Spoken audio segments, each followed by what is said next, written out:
"I've had enough of your sluggish Vanka," objected by disgruntled wife.mp4.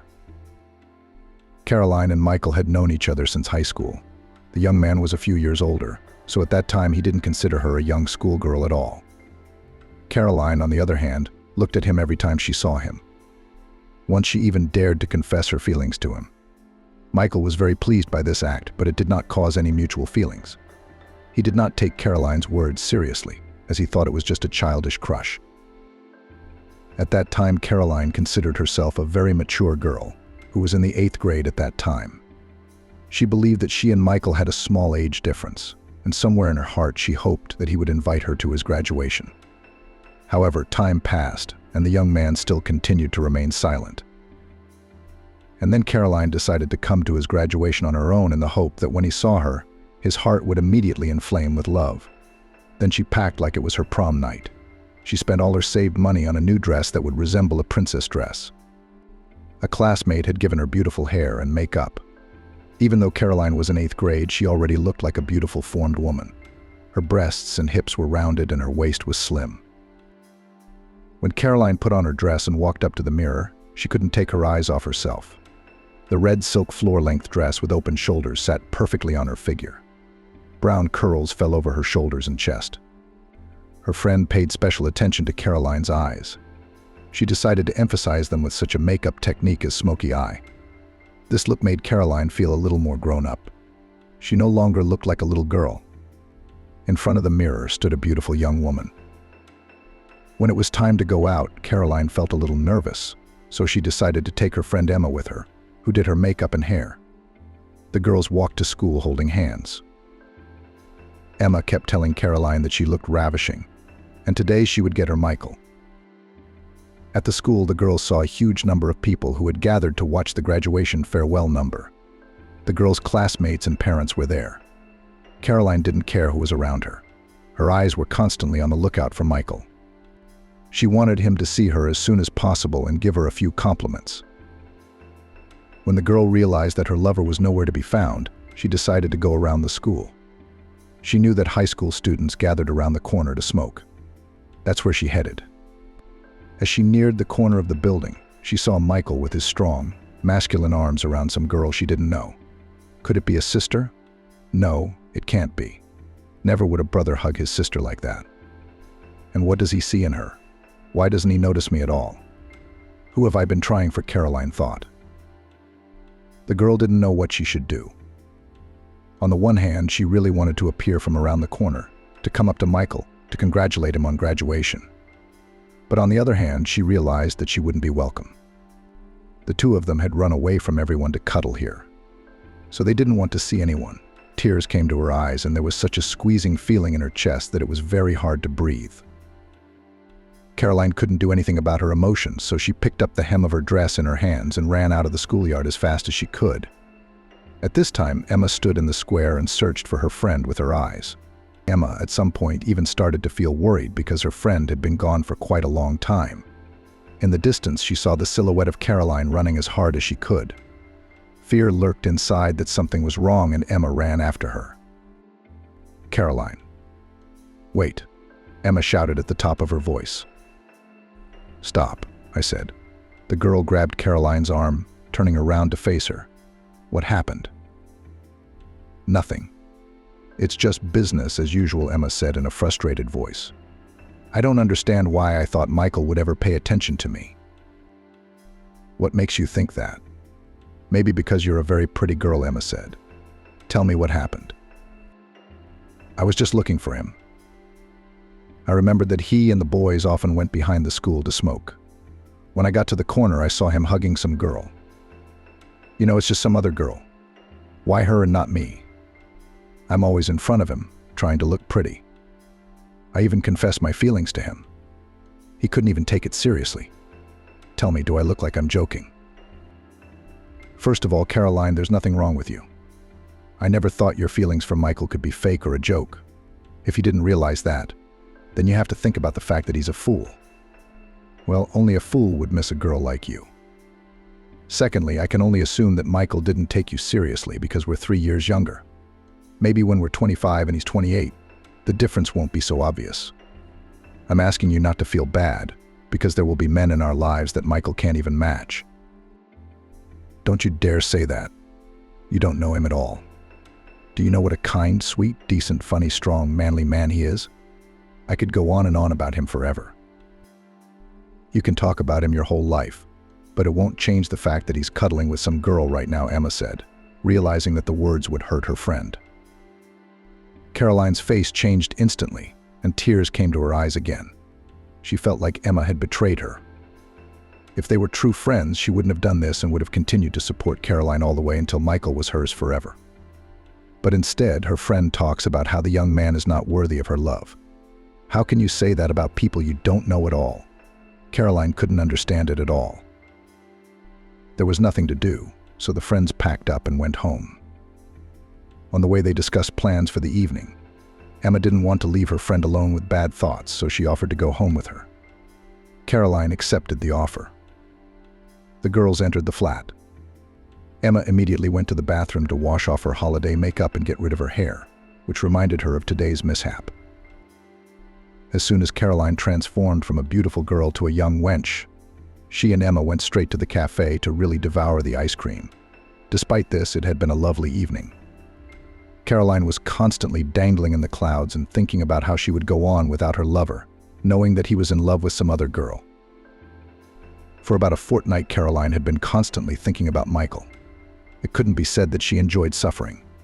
In her dreams, she imagined the young man coming into her room in the middle of the night, lying down in bed and holding her in his arms. On top of that, she constantly had dreams in which Michael would whisper his love to her, talk about how beautiful she was, and make excuses about those hugs with the girl. Caroline wanted it to be that way. She had seen her lover a few times at the mall, and when she had said hello to him, she had heard a short, "Hey babe," in response. After saying that, she wanted to cry because she realized that you can't say hello like that to someone you have a soft spot for. At some point, Caroline realized that Michael wasn't interested in her at all. She felt hurt that her friend Emma was right in what she said. Emma felt very sorry for Caroline. She tried to distract the girl from the bad thoughts that constantly visited her head, thought up a variety of activities for the evening. And at some point, Emma realized that she had succeeded in achieving what she wanted. Caroline thought of Michael less and less every day. And then she forgot he even existed. Well, at least that's how it seemed to Emma.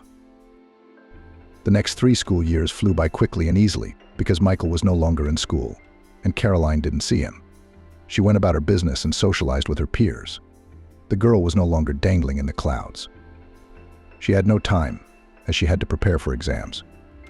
They heard that Michael, after graduating from school, entered some institute, which was in another city. Because of that, they had never even met him in their small town. Emma looked at Caroline and couldn't believe that such a great love had left no trace. Not only had her friend stopped thinking about Michael, but she had started dating other guys. Each time, Caroline thought that this was her only love that would go with her all her life. However, the young men were dishonest. Each wanted only one thing from Caroline. All as one swore their love while trying to get under her skirt. Caroline was not ready for this and constantly broke up with them, refusing the young men. She talked about taking things slow, but they wouldn't listen to her. Each lover said that if Caroline did not agree to intimacy, then she did not love him. Each of them tried to make her feel guilty. To be honest, they succeeded. Sometimes the girl was on the verge of agreeing. However, at the last moment, she would change her mind. When Caroline stopped being so naive, she realized that she was being manipulated. The most frustrating thing was that, in her opinion, only she had grown up, not her surroundings. This was because each of her suitors made the mistakes of the previous one. It seemed as if they all stopped at the same level of development. It was then that Caroline decided that she would die an old maid. She had come to the conclusion that no man in this town was worthy of her. Emma was both happy about that decision and worried about Caroline. You and I are adults, so we should react differently to fools. Look, Caroline, you've heard it said many times that men are 3 years behind women in their development. That says you should pick an older guy, and you're still messing around with our 1-year-olds. I was walking to school the other day, and I saw Jeff beating nettles with a stick and laughing like a little kid. What can you talk about with people like that? Emma, I get it. Yeah, I've heard that you should pick a guy who's older than you. but I picked one once before. And if you remember, it didn't work out so well. Honey, there's going to be a lot more fools in your life. That's no reason to stigmatize every guy. Okay, Emma, let's put this conversation on hold. I promise you I will not die an old maid. I'm just going to try to get away from all of this right now. And do well, Caroline said with a smile, hugging her friend. That's a different conversation. I thought you were going to get depressed because of the fools. Well, on that positive note, let's go get some delicious ice cream, Emma said in a cheerful voice. Caroline felt as if she would never be able to love anyone as much as Michael in her life. Even though she didn't remember him anymore, she still had that feeling in her chest. She had to take her final exams ahead of her, which at the moment was causing her difficulties. She had been sitting all evenings at her textbooks and solving problems in her hated maths. Caroline was very tired. She could afford to take a walk with her friend on rare free evenings or only on weekends. Such time was especially valuable because she was able to distract herself from all the thoughts that haunted her. As the end of the school year drew nearer, Caroline began to worry. Sometimes it seemed to her that she would fail all her exams and would have to go to a vocational school. Frankly, that was her biggest fear. Her parents always had high hopes for her, so she tried to never let them down. On the days when she had to take her final exams, Caroline remembers only the moments when she entered the classroom as a blur in her mind. After that, it was like she was in a vacuum. God only knows how she solved all the problems and wrote the essays. However, despite such great anxiety and excitement, the girl managed to pass the exams with good and excellent marks. These results were enough to enter the Polytechnic University. By that time, Caroline had not yet had time to decide on a specialty, and therefore went to study only to have a diploma of higher education in her hands.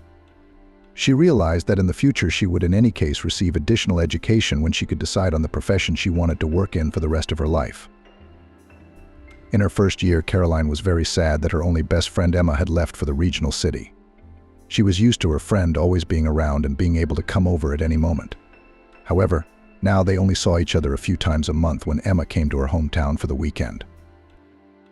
Despite this, Caroline had developed quite a good relationship with her classmates. Caroline herself did not expect that she could become one of the most popular girls in the institute. One day she was preparing for her maths class. She quickly read through the notes to refresh her knowledge when she suddenly heard someone calling her from behind. Turning round, she was taken aback. "Swan, is that you?" Smiling broadly, Michael, who was standing a metro away from her, said.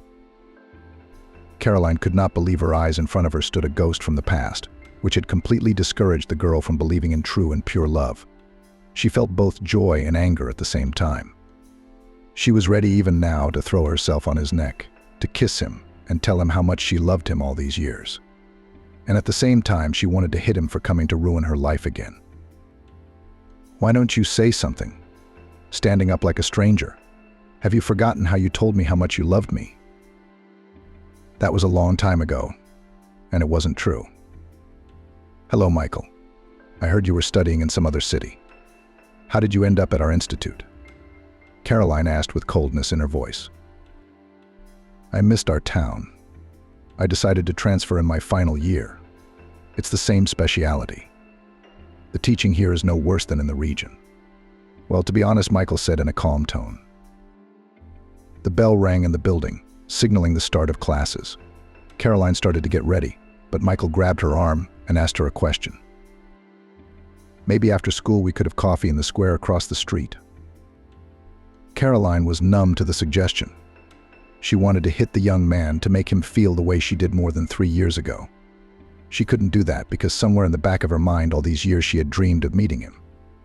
Then she decided to take a chance and say yes. Just after the end of the pairs, Caroline was coming down the stairs and saw Michael waiting for her in the lobby. He was talking to some upperclassmen. They were smiling and gesticulating vigorously. For some reason, Caroline felt afraid. She thought that if she approached Michael now, he would decide to laugh at her. However, when the young man looked up at her, he smiled broadly and waved his hand for her to approach him as quickly as possible. "Were those my classmates?" Michael said, smiling. "Shall we go for a walk?" Caroline nodded affirmatively, and the young men headed for the park. He bought them each a cup of coffee. To be honest, Caroline didn't like the drink, but she didn't want to contradict Michael. He talked a lot about studying at the institute in another city, about student parties. Caroline walked beside him and listened as if mesmerized. She didn't care what he was talking about. It was enough that he was near and occasionally touched her palm with his fingers. "You've changed a lot," Michael said with a smile. "No, you used to be quite beautiful too. It's just that, in my mind, you're still the one who used to confess her feelings to me." "Well, I wasn't that young."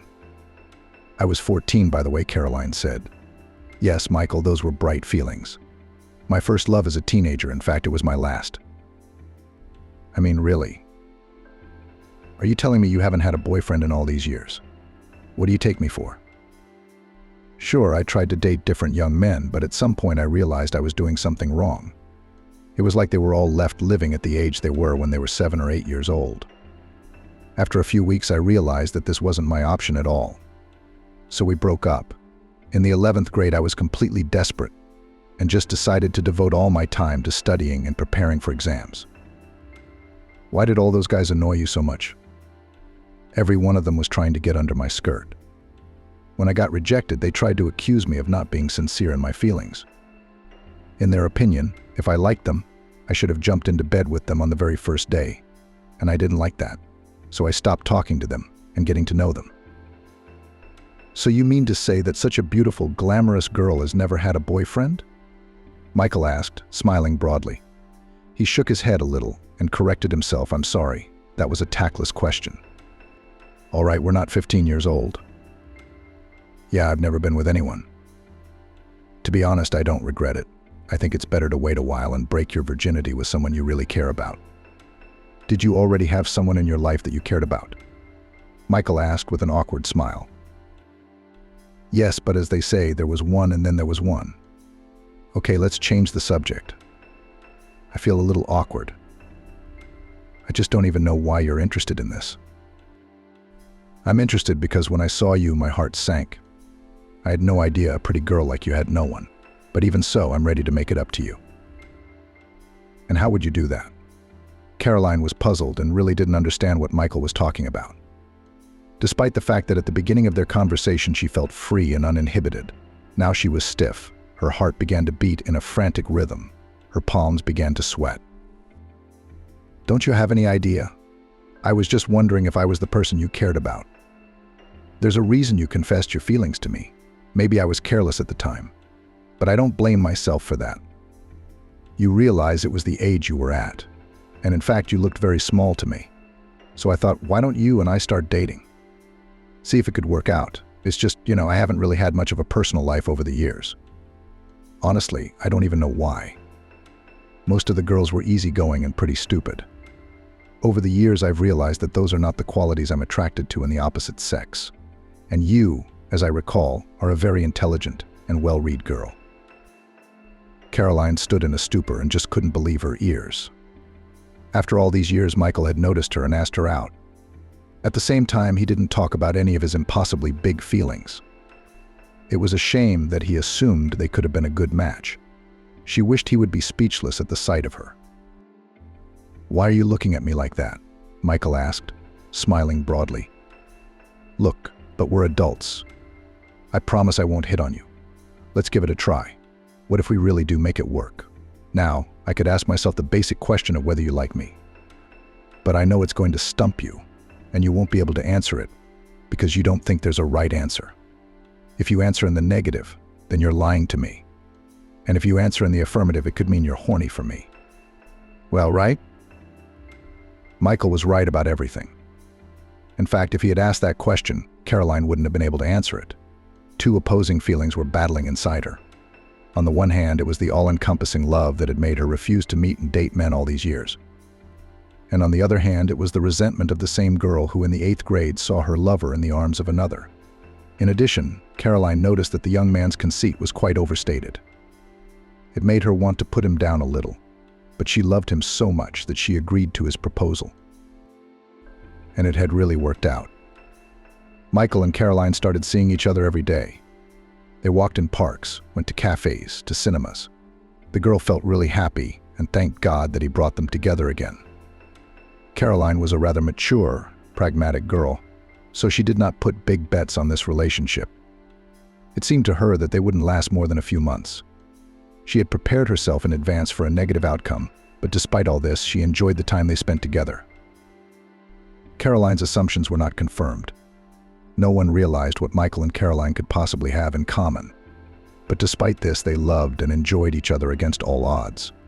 The girl was very jealous of her lover, since so many girls in the institute looked at him. Michael was a little amused by such a reaction of his girlfriend. He was not going to cheat on her, and she realized it herself. Caroline could not charge Michael with anything, but she was not averse to pulling out the hair of her rivals. The young man very beautifully courted his girlfriend, gave a variety of gifts, arranged surprises. Before that, he lived by the principle that a woman loves ears, so he very often told his beloved compliments. Caroline seemed to melt from his words.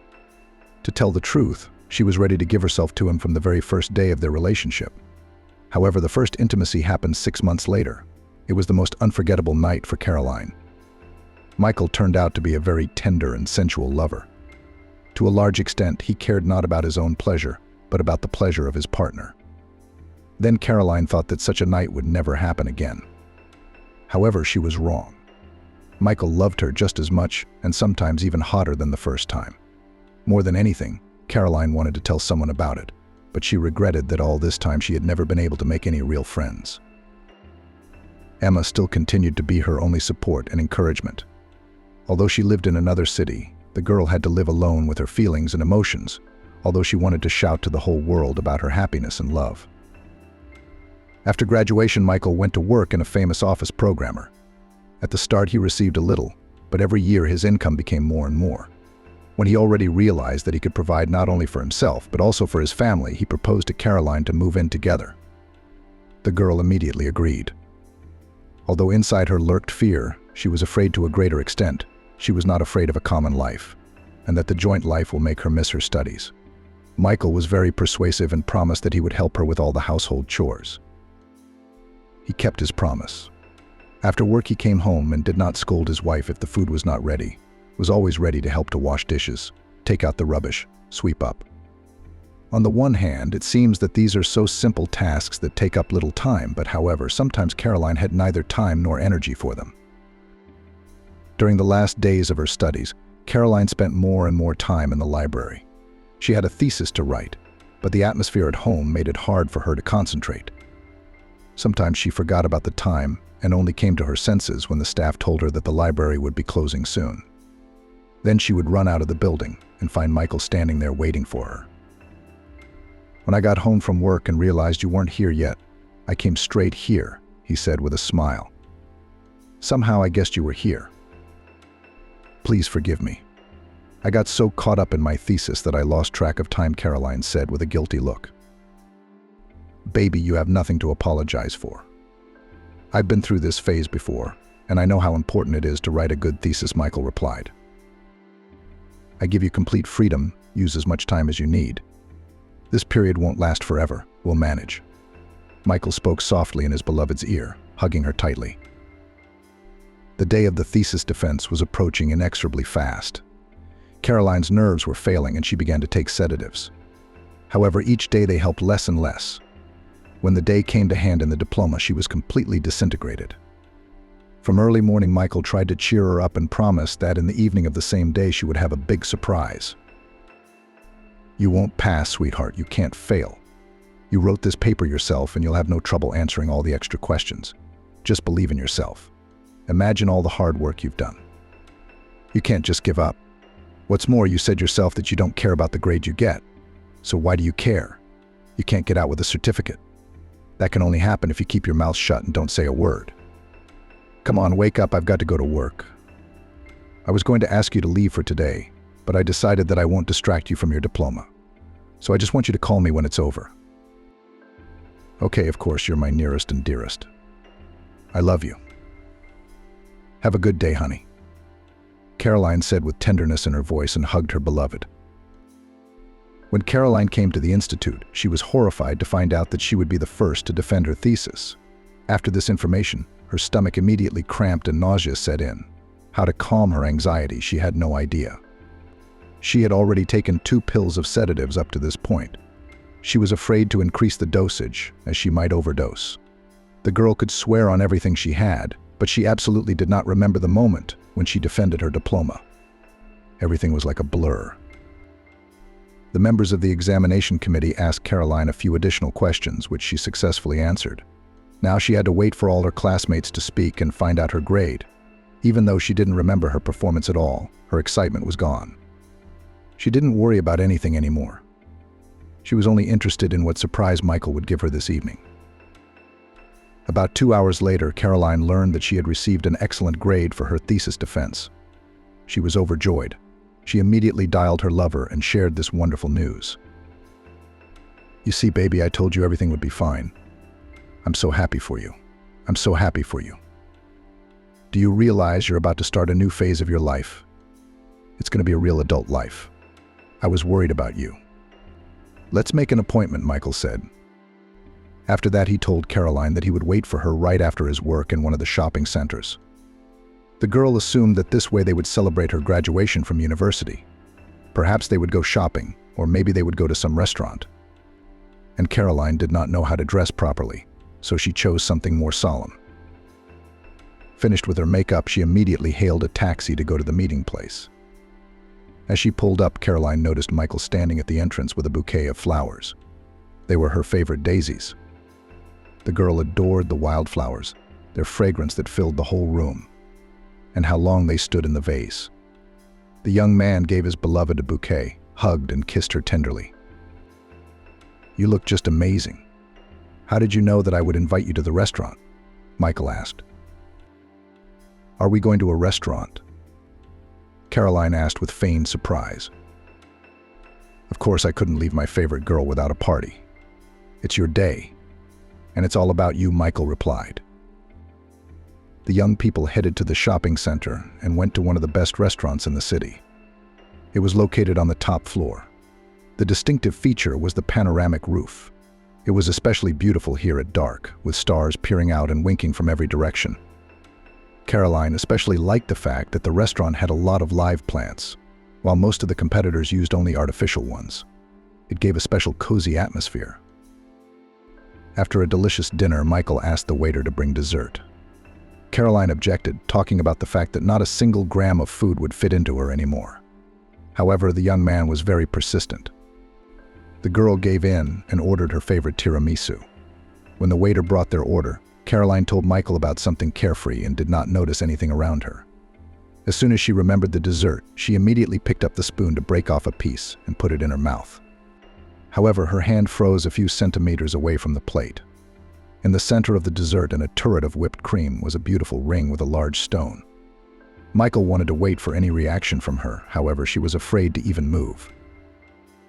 The young man noticed the coming tears in her eyes and immediately got off his seat and got down on his knee. "My sweet and dear Caroline, we have been together for a long time. I am grateful to fate for bringing us together all these years.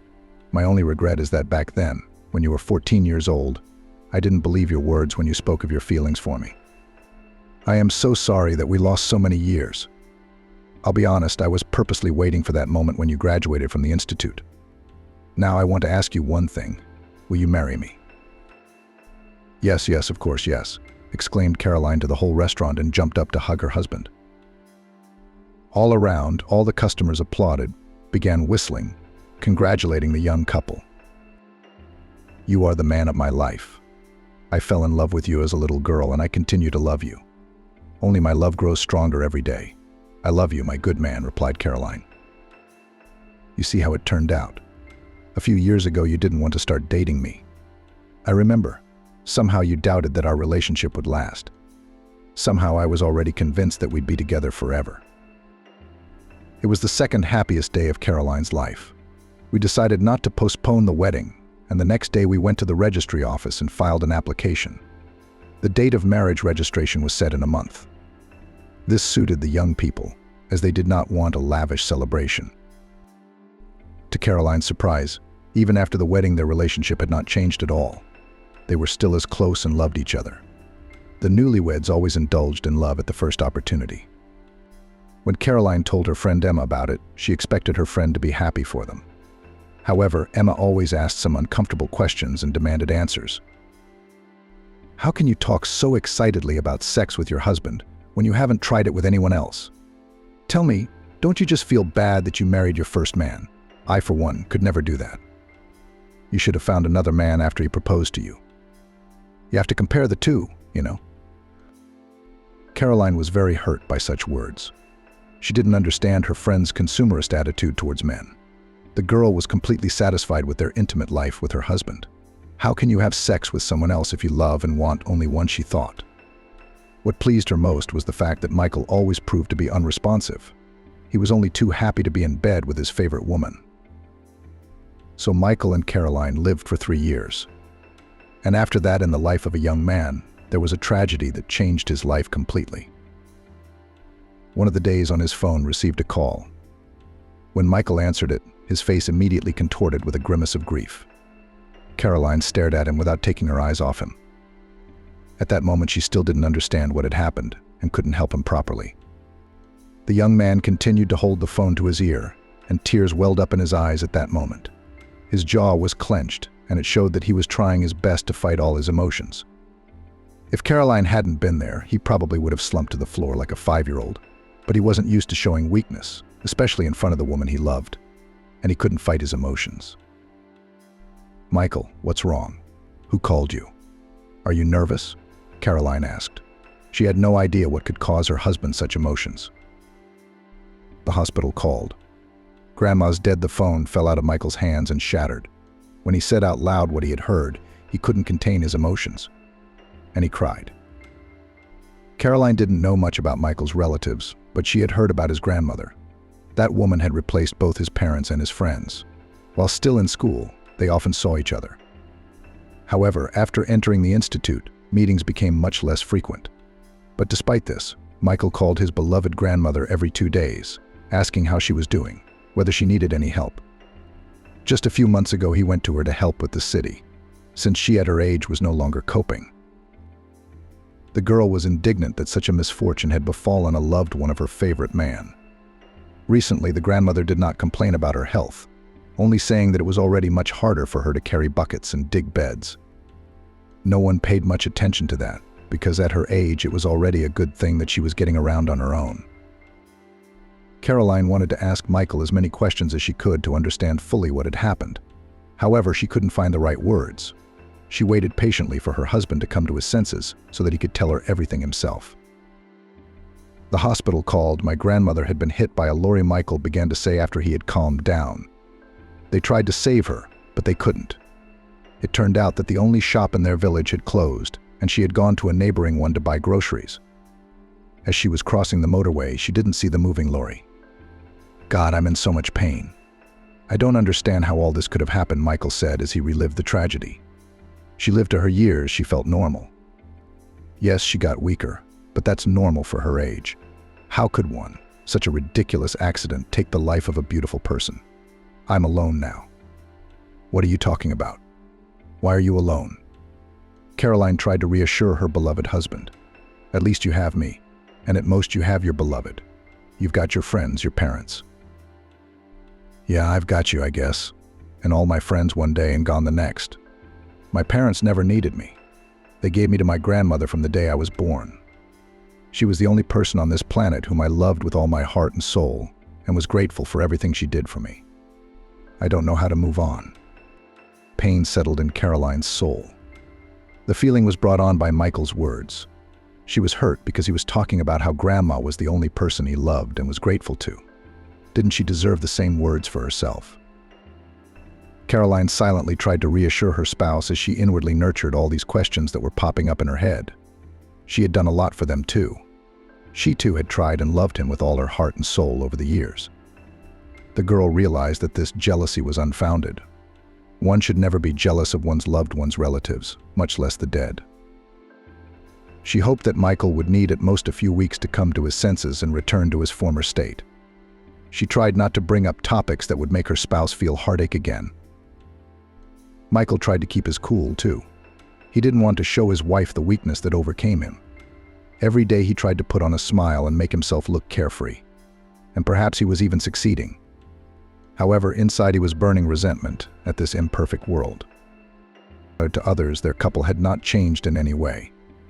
They still looked loving and happy, and only the sadness in Michael's eyes gave away his real state. Caroline was also glad that her beloved husband was slowly returning to his old life, and everything seemed to be the same as before. However, the girl noticed that there had been no intimacy between them for a long time. After this realization, Caroline wanted to meet her husband after work as usual in beautiful lace lingerie and a silk dressing gown, but after a little thought, she decided that it would be inappropriate. If at this point Michael had a desire to make love to his wife, he would have had it long ago. However, he was being passive, and then Caroline decided not to touch him for the 40 days that are set aside for mourning. When that period had passed, nothing had changed. Everything remained the same. Michael lived a monotonous life. He came to work, completed his tasks, and went home. At home, there was a delicious and hot dinner waiting for him, after which he and Caroline would fall on the sofa and they would watch TV. And it was always like that. Caroline was getting nervous that she couldn't get what she wanted from her beloved Michael. She had become much more affectionate in her grooming of her spouse, wagging her tail like a sly fox. But except for his kind, sweet smile, she received nothing. Because of the lack of intimacy, the girl began to think that Michael had a mistress. Michael was much harder than it seemed. The fact is that immediately after receiving the news of his grandmother's death, he began to notice various changes in his body. His appetite decreased many times over. There were days when he ate nothing at all, because his stomach did not want to take it. Periodically, those around him noticed that his eye was twitching. From the look of it, many people thought he was nervous.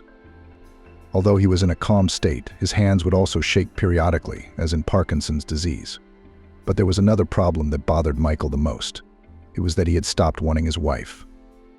No, he would have phrased the problem differently. He had stopped wanting any kind of intimacy with women. His body did not react in any way to the beautiful curves of Caroline's body, which used to be so desirable that he could not contain himself. What frightened the young man was what he realized Caroline was waiting for him to act.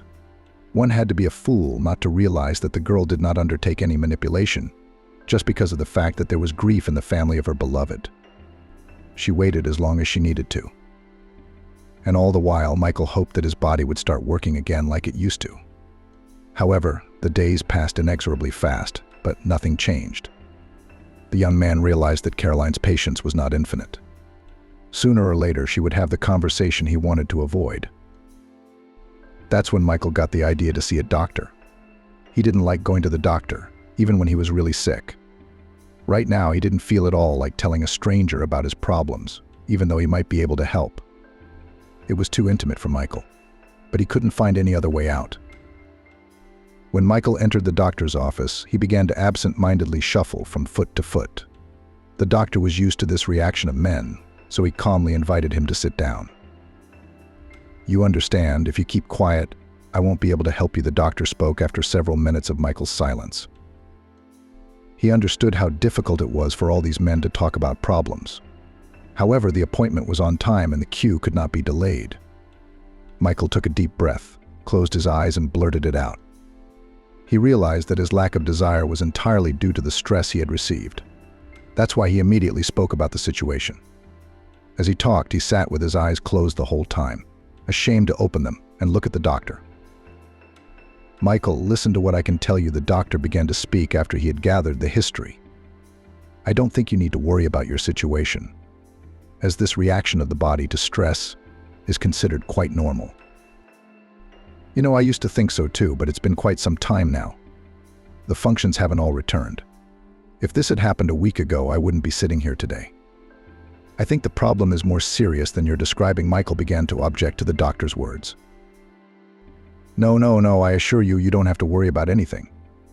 Most people tend to think that these reactions should resolve themselves within a week or two. But there are cases where the dysfunction can persist for months, or even years, the doctor said. "I am a married man, and I understand your situation and your worries. The only thing I can advise you at the moment is to take special pills before sexual intercourse. But these same drugs are not a cure. They were created by scientists for old people." "I'm still 30 years old," Michael objected. "No. And you're suggesting that I fulfill my marital duty with these pills? I'm beginning to question your qualifications." Michael was getting nervous because this was not the help he had hoped for. "Believe me, if I wasn't qualified, I wouldn't be here," the doctor said. "If you want to speed up the recovery process, you should also take a course of anti-anxiety medication. If you have not regained function after such a time, it means that inside you are still experiencing the loss of your loved one. This is normal, but sometimes it crosses all boundaries of reason." The doctor wrote Michael a prescription. "Now, these are the pills you'll need to buy at the pharmacy. The last ones on the list will help you feel like a real man in bed with your wife." Michael snatched the prescription from the doctor's hands, did not say goodbye, and quickly left the office. This was not the kind of help he had hoped for. Walking to the nearest public garden, the man took out his phone and went online. He was convinced that he could do himself more good by self-medication than by these pills prescribed by the doctor. On one of the internet pages, Michael saw an advertisement for a special dietary supplement for male strength, relatively inexpensive, and from the reviews it was clear that it is completely safe and cannot harm the body, as it contains only natural components. For Michael, this drug turned out to be a real salvation.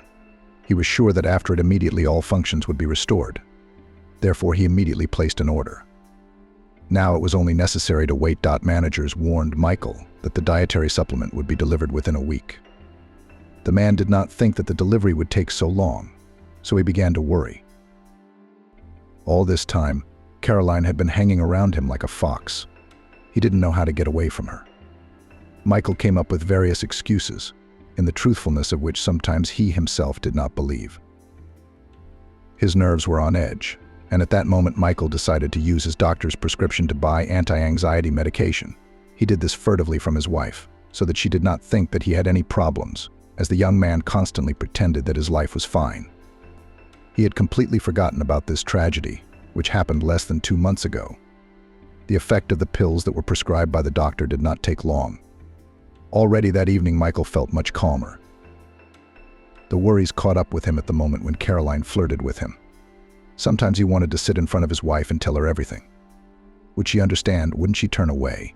He wasn't sure of an affirmative answer to those questions. So he decided to continue his tactic of complete silence. All this time, Caroline was going crazy, as she didn't understand what was happening.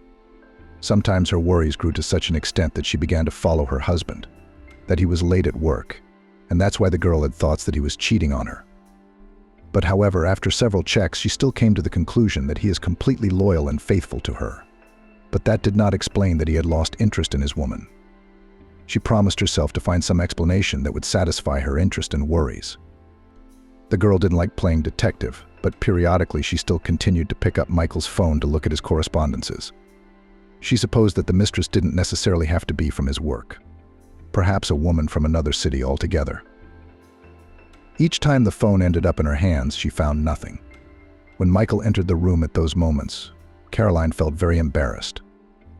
Caroline had often read in women's magazines and forums that when there was a rift in a family, the spouses would sit down across from each other and talk frankly. She had pictured this picture in her head several times. She could have asked Michael to sit down at the negotiating table, but this conversation had to start somewhere. Every time she broached the subject, the man would get nervous and walk away. How do you get him to sit, listen, much less answer questions? At some point, the girl thought about asking her husband to see a marriage counselor. In their relationship, there were no quarrels and scolding. They also continued to love each other. Caroline felt like a real woman, loved, happy, received gifts from her husband. However, the lack of attention and desire killed everything in this background. And maybe it was the psychologist who would help pull out of Michael the emotions he was hiding from her. "Michael, we need to talk to you," Caroline spoke softly as she entered the room where Michael lay watching television. "What's wrong, honey? You look worried, honey. Every time I try to talk to you about something, you always get nervous and walk away. I don't know how to approach you. I feel like you're not in love with me anymore. Or there's someone else. If you can't tell me all this, then maybe we can go to a family counselor," Caroline said timidly. "What family counselor, Caroline? Are you out of your mind? How could you even think that I had someone? That I've fallen out of love with you? I don't kiss you, I don't hug you, I don't give you gifts. I'm affectionate and gentle enough with you. I go home after work all the time. Can you please explain when I can cheat on you if I'm either working or with you? But you sometimes stay late at work, don't you? Yes, I sometimes stay late at work. Is that a sin? You know that I have always tried to earn as much money as possible for our family so that you stay at home doing your favorite things. Is that wrong? I'll be honest with you, if you keep having these conversations with me, then even a marriage counselor won't be able to help us. I understand men now more than anyone when they talk about their wives bothering them. Why do you talk to me like that? Why are you talking to me like that? Have I ever said anything bad about our family? I just want us to be okay. You're pretending like nothing happened, but I know how hard it must be for you. Yeah, from the outside looking in, we're fine. But I'm not looking from the outside. I'm in this family and I know there's a rift. I've tried to talk to you for the 1000th time, but I keep getting silence. I'm glad I can get some emotion out of you now. Even if it's anger, at least I realize that it's all pissing you off too. You care about what's between us. I can tell. But I don't understand why you're not doing anything about it.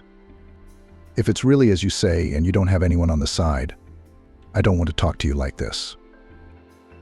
You're forcing me to. If you know I'm hurt, why do you keep touching it? Can't you just wait? Any wound, whether it's on your body or your soul, takes time to heal. But if you keep poking it, it takes longer. I'm not stupid. I understand what's bothering you about our relationship. And since you wanted to talk to me, here you go. Can you give me just a little more time? I can't tell you how much.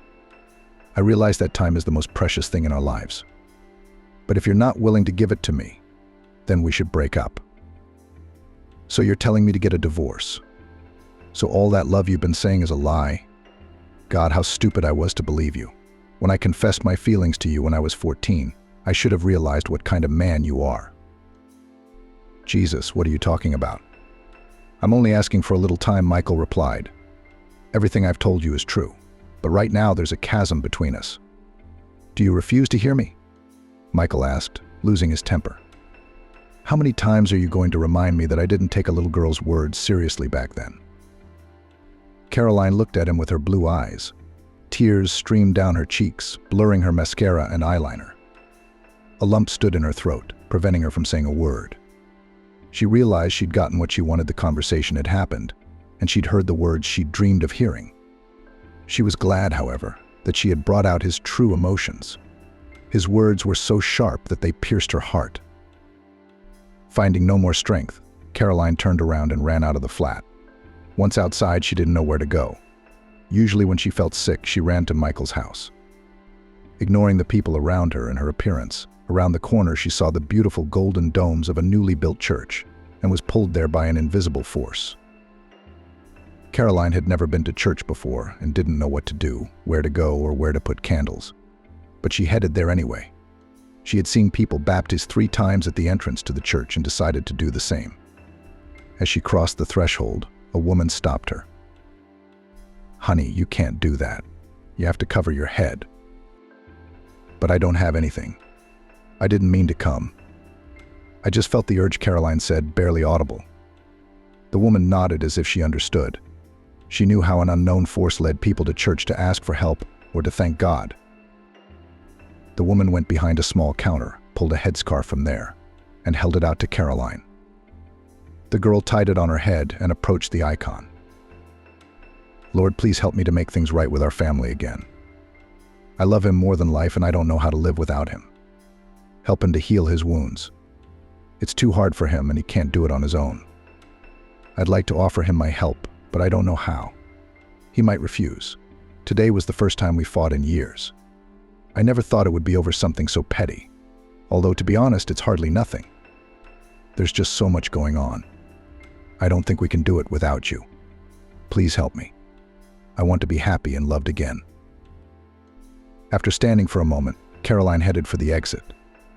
She stopped beside the woman to hand over the headscarf, but the woman waved her hand, signaling that Caroline could keep it.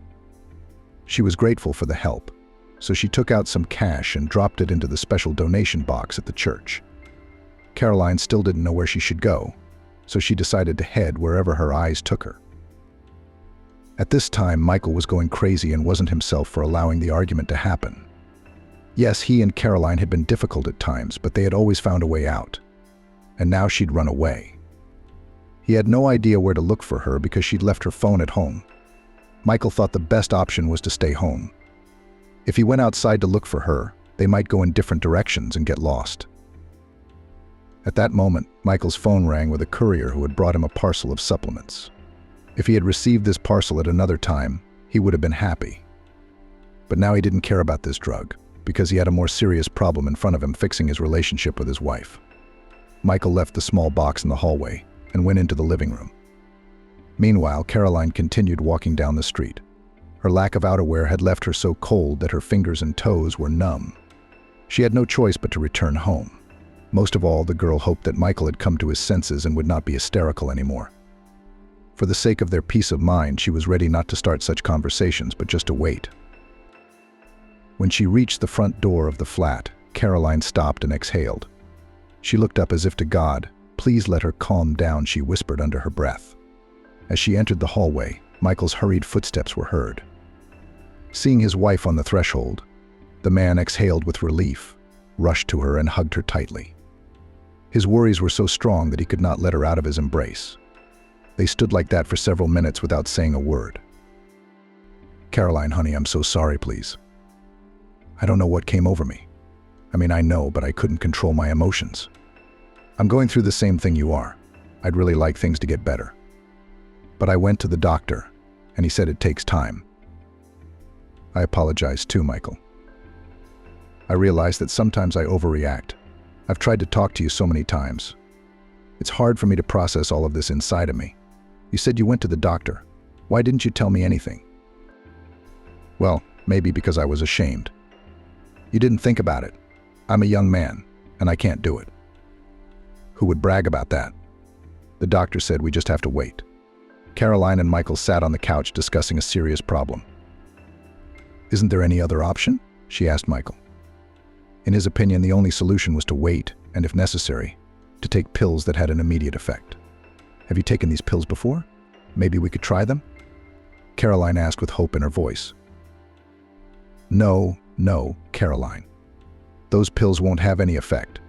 You have to be treated for your body to regain function. It's like a ventilator. Your body can't breathe, you're put on a ventilator that does it for you. Taking these pills that the doctor prescribed to me has exactly the same effect on the body. I don't want that. I want to feel like a man again. Love my beautiful woman night after night. Is that too much to ask? Caroline realized that if this conversation didn't end now, they might have a fight. She had made a promise at church that she was willing to give her husband as much time as he needed. "Okay, I heard you. I'll wait as long as it takes. Can I just ask you one more question?" "Thank you, dear. I'm glad we could come to an agreement." "Go ahead." "There was nothing on the dresser when I left. What's this little box? Where did it come from?" When I left the doctor's office, I didn't believe what he said. I started searching the internet to find out the real cause of my condition. But on one of the sites I came across an advert for a male strength supplement. And at that moment, it seemed to me a super attractive offer. So, anyway, I ordered it. It arrived today while you were away. I'm anticipating your next question, so I'm going to answer it right away. No, I'm not going to take it. You see, it's just that it's been so long since the doctor's appointment that I've been able to accept what he said. I'm taking some other pills that I've been prescribed to calm me down. It should speed up the recovery process, Michael said. I heard you. Let me just hide it so it doesn't get in the way. Or maybe we could just throw it away. But why? Maybe we could give it to one of our friends as a joke. Caroline took the little box and carried it into the kitchen. On the way, she scrutinized it carefully, studying the composition and method of application. Even though Michael didn't want to take any more of it, Caroline decided that she knew better than he did what was best for him. If he didn't want to take care of his health, she would take care of it herself. In her opinion, the supplement could not bring any negative consequences, so there was nothing to be afraid of using it. Opening the bottle, Caroline smelled a pungent herbal odor. The girl thought that it would not be possible to simply add these drops to food. She had to think of something tricky. The best way to do this was flavored tea. She could add the dietary supplement to the drink without Michael noticing. Caroline didn't want to wait for the right moment and decided to act right away. She went to the kitchen cupboard, opened it, and began studying all the teas they had. She needed to find one that had the most pungent odor. She found a mango-flavored tea. Caroline knew that Michael loved a drink with that flavor more than anything else in his life, so the girl needed to make a separate tea for herself. She brewed her favorite bergamot tea in one of the beautiful mugs she had recently bought at the mall. For Michael, on the other hand, she made mango tea in a teapot. She had to be careful not to let her spouse walk in at that moment. Quietly looking around, Caroline pulled out a small vial of herbal drops for male power. As she was measuring the right amount of drops into the kettle, the vial fell out of her hands and she poured about a third of the entire volume of the supplement into the kettle. At first she was afraid that she might overdose, but then she remembered that the drug had a natural composition, which meant that it couldn't do anything bad for a person. Caroline didn't pay much attention to what she had done. She tried to catch the aroma from the drink and realized that she could only smell mango. The girl was satisfied with this result and took the drinks to the living room, where Michael was waiting for her. The young man was a little surprised when he caught the aroma of familiar tea. Caroline hadn't asked him before if he wanted tea. "I decided that after today we needed to calm down," Caroline said with a sweet smile. "So I made our favorite teas. I made bergamot for myself as always, and I picked out a mango one for you. Do you want me to get you something for your tea?" "The only thing I want for tea is for you to be with me right now," Michael said warmly, pouring tea into a mug. Caroline watched him as if mesmerized. She decided that her only mistake had been in not tasting the drink. It might not have smelled different, but the taste might have given away her devious plan. To her delight, Michael hadn't noticed anything. Caroline hoped that a larger dose of the drug would speed up its effects. Periodically she looked at Michael but realized that nothing was working. Then the girl moved to active actions, began stroking and kissing her lover. However, it was obvious that he was not happy about this behavior. Completely desperate, Caroline went to the bedroom to get ready for sleep. Half an hour later, Michael came into the bedroom. He lay down in his seat. Everything was as it always was. It took Michael literally minutes to fall asleep while Caroline twisted around and couldn't find a comfortable position. When she did get comfortable, she couldn't fall asleep. Her head was filled with thoughts that kept her awake. From time to time, she looked at her husband. She loved him with all her heart and soul and wanted everything to return to normal as soon as possible. While Caroline sank into the realm of Morpheus, she dreamed wonderful good dreams. It was times like these that she truly rested in the dream realm. Their relationship with Michael was still good as before. The young man loved his spouse, cared for her, protected her. Caroline dreamed that they were with her husband on a yacht. A light sea breeze, the salty taste of the sea appeared in her mouth. Everything was so beautiful. However, even in her dream, Caroline realized that it would soon be over. Through the dream, she heard that Michael began to cough. When she opened her eyes, she saw that her husband was grabbing his throat, coughing and moaning. It seemed to her that he was still asleep, so she decided to wake him up. As soon as she touched his body, the man opened his eyes abruptly. The whites were completely red, with burst vessels. The coughing was getting worse by the minute. Caroline quickly jumped out of bed and ran to the kitchen to fill a glass of water. When she entered the bedroom, she saw that Michael was already beginning to choke. She sat down next to him, put her arms around him, and held out the glass, but he knocked it out of her hands. As much as Caroline wanted to help him, she realized she couldn't. Then she immediately ran around the flat to find her mobile phone and call an ambulance. There was no way she could help Michael because she didn't understand what was happening to him. She could only hope and trust that the medical team would arrive within minutes. Michael's breathing was getting heavier. With each passing minute, his face began to take on a purplish-blue hue. The panic inside Caroline was beginning to rise. However, at that moment, the intercom rang. It was an ambulance. The paramedics quickly entered the flat and went to Michael's flat. The crew stood in the doorway and watched them examine him. Almost immediately, they said it was a swelling of the larynx that was caused by allergies. Caroline was in shock at this diagnosis, because she and Michael had never noticed any signs of allergies in him before. The paramedic gave him a few shots, and then they loaded the young man into the ambulance and took him to the hospital. Caroline went with them. She could not leave her favorite man alone in such a difficult situation. The young man was immediately taken away. At that moment, a doctor came into the corridor who wanted to talk to Caroline. "Hello, I need to ask you some questions," the doctor asked in a calm voice. "Can you please tell me what your husband is allergic to?" "Good evening. I can't answer that question because nothing like this has ever happened to him before." This is the first time, Caroline said, shifting from foot to foot. "Well, then think about it and tell me, what was the most unusual thing you've consumed today? Or maybe you changed a new laundry detergent." The doctor kept asking questions. "No, it's the same. I can't tell you that we had any unusual meals. Everything he ate today, he's eaten before." "All right, what about drinks? Did he drink any alcohol today? You know, sometimes a reaction like that can be triggered by red wine."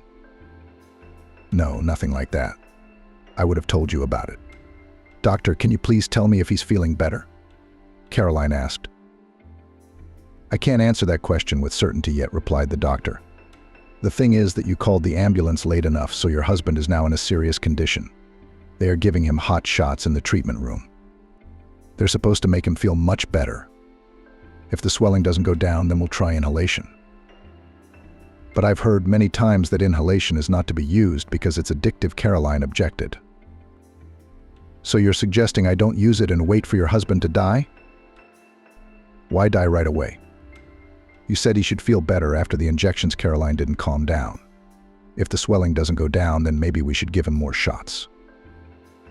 She'd heard repeatedly that inhalations were addictive. Caroline didn't want her spouse to live a life of dependency. "You see, there's a certain dosage that allows for these injections. If we increase it, we could overdose. And then against the background of oedema of the larynx, your husband may develop other symptoms," explained the doctor. "And all of this together could hasten his demise. Is that what you're trying to do?" "How can you think that of me? If I wanted him to die, I wouldn't have called an ambulance," Caroline said indignantly. "And why are you acting like this anyway? You're a doctor. You're supposed to calm people down." "I say that because you are trying to oppose the use of inhalation," replied the doctor. "Yes, I am a doctor, but I should not reassure anyone. I should tell the truth. If I tell you that everything will be fine and your spouse ends up dead, you will blame me." "And why would you blame me? Because I spent all this time with my colleagues pulling him out of the woods and I couldn't? Please keep your emotions to yourself and go home. If you want to stay here, shut your mouth and keep quiet." It was not uncommon for a doctor to encounter such patients and their relatives. However, he could not develop immunity to such communication during all the years of his work. After this conversation, the man turned around and went to the treatment room where Michael was. Caroline stayed that way in the corridor. She felt that the doctor was wrong in having the right to talk to her like that. His words had crashed into her ears, and now she was constantly thinking about the fact that the risk of Michael dying was pretty high. The hot shots, as the doctor had suggested, had not helped Michael. In addition, inhalation did not have the desired effect. The doctors decided to transfer the young man to the intensive care unit under IVs. Caroline was horrified by such news. When her husband Michael was taken to the intensive care unit on a gurney, she ran after him. However, no matter how hard she tried, she was not allowed inside. All her attempts were in vain, and she was left in the corridor. It was one of the hardest times for Caroline. She couldn't understand what was causing such an allergic reaction. Their meals were no different than before. She didn't use any new cleaning or laundry products, so all possible causes ran out in her mind. She had once read on the internet that as a person gets older, they can develop allergies to pets. However, there were no pets at their home. The girl did not go home, but kept waiting in the hospital for good news. She was sure that her husband would survive and be with her. She refused in every way to believe in the high risk of a fatal outcome. At first, the doctors and nurses tried to persuade her to go home. However, when they realized it was useless, they passed her by as if she was not there. This attitude made it even harder for Caroline. Throughout her life, doctors had always been angels in white coats to her. However, now she faced a completely different attitude to patients and their relatives. The girl wanted to go to complain to the head doctor, but halfway down the road she stopped and thought that perhaps the medical staff was not obliged to reassure her and give her false hopes. On the second day, Caroline still had not received any news about the improvement of her husband's condition. She continued to push for news and spend the night in the corridor. At some point, the thought crept into her head that perhaps she was to blame for her lover's condition. She remembered the drug she had mistakenly put in his tea. Perhaps that was what had caused such an allergic reaction. Given that the dosage had been exceeded several times over, the likelihood of an allergic reaction was increasing. The feeling of guilt did not leave Caroline throughout Michael's treatment. After a few days, the young man felt better. After a while, he was moved to a regular room. Caroline was overjoyed at this news and couldn't believe that he had managed to recover. Immediately after that, she headed to her lover's room. When she entered the ward, she found that he was not lying there alone. Besides him, there were 5 other men there. It was clear from Michael's face that he did not feel very well, but his eyes showed his true joy for finally seeing his beloved woman. He didn't really fully understand what was happening to him, as he had spent most of the time unconscious. "Caroline, sweetheart, hello. It's really good to see you. Can you tell me what happened to me? I haven't seen a doctor yet today, but the nurses won't tell me anything. I realize I've been unconscious most of the time. You can't imagine the dreams I've had during that time. They were very strange dreams. Walking down some kind of pipe and going through some kind of tunnel. And the interesting thing is, I kept thinking I'd see you when I finished. But it was like I couldn't find you anywhere. Seriously, no matter how hard I looked for you, you were nowhere to be found. I realized even then that this wasn't just a dream, and in theory you should appear. But it's like you just fell into the ground. Oh, it's so good to see you. You have no idea how much I've been worried about you. I've been in the hospital all these days, never went home. I slept in the corridor. The doctors say you had an acute allergic reaction with swelling of the larynx. They asked me a lot of questions about what had changed in our normal life. I told them everything was the same. I don't understand what could have done that, Caroline said in a quiet, loving voice. She was ashamed to admit that it was her fault that her husband had almost died. She decided not to tell him about it. It's strange, I've never had allergies in my entire life. You know, I read on the internet once that you can get allergies as you get older, but it was more about allergies to cats and dogs. We don't have those. Or maybe you were at someone's house that day who has pets. The girl kept lying. Yeah, I wasn't at anyone's house. It's weird. You'll have to take special tests right after your discharge to get your allergies out. It'll help keep me out of these situations in the future. Michael was on the mend. Caroline still continued to spend the night at the hospital. She was already comfortable leaving him alone, but she couldn't afford to come to their house alone. Everything around her would remind her of the day she had made the fatal mistake. The young man was discharged after about a fortnight. During this time, he had lost a lot of weight because he had special nutrition. This was necessary so as not to cause another seizure. After the youngster returned home, Michael immediately took sick leave from work. He needed some time to recover. Caroline was all over him, trying to please him in every way. Her guilt never left her, but grew every day. She feared more than anything that her beloved husband would find out that it was all her fault. To prevent him from having such thoughts, the girl constantly pampered him with various goodies. Every day they spent all the time together. The first few days they did not leave the house at all, lying on the sofa, watching TV, playing board games. Things went back to normal. Caroline was glad that things were back to normal between them. One day, Michael decided to surprise his beloved and cook breakfast in bed. Returning an hour earlier than his wife, he went to the kitchen. He then wanted to treat Caroline with delicious pancakes and fresh coffee with jam. Michael started exploring the kitchen looking for all the necessary ingredients. He really didn't know very well where everything was, because Caroline didn't let him anywhere near her territory. She thought that a man had no business being in the kitchen if his wife didn't work and was a housewife. When the necessary ingredients for the pancakes were found, the man started cooking. Several times he cursed loudly because the pancakes did not want to separate from the pan at all. He never understood how the cooks were so good at flipping pancakes without even touching them. No matter how hard he tried, he couldn't do it. In addition, Michael could not adjust the fire on the cooker. Pancakes burned or did not reach. Despite the failures, Michael still managed to make an impressive stack of pancakes. He thought it was an impossible task, which he managed. Yes, the pancakes were thicker than his wife's, but it was the first time he had ever cooked them. The products were lying on a beautiful plate near the window. and the sunlight was falling on them. At that moment, Michael felt like decorating breakfast. The young man opened one of the cupboards, which he thought should contain all the syrups and additives for desserts. There were indeed a great many bottles there. However, most of the names were either in a foreign language or erased. He felt a little uneasy when he saw a small vial of male strength supplements among all those bottles.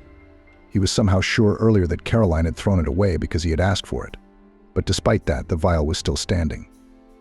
And then Michael picked it up and found that a third of the volume inside was gone. He was surprised by this, as he couldn't understand where Caroline could have used the supplement. The initial thought that popped into his head was that his spouse had a lover. That thought left as quickly as it came to Michael. The young man thought that if it were true, Caroline wouldn't complain about the lack of intimacy. Michael stashed the vial in his pocket so he could ask his wife questions after breakfast and then started brewing coffee.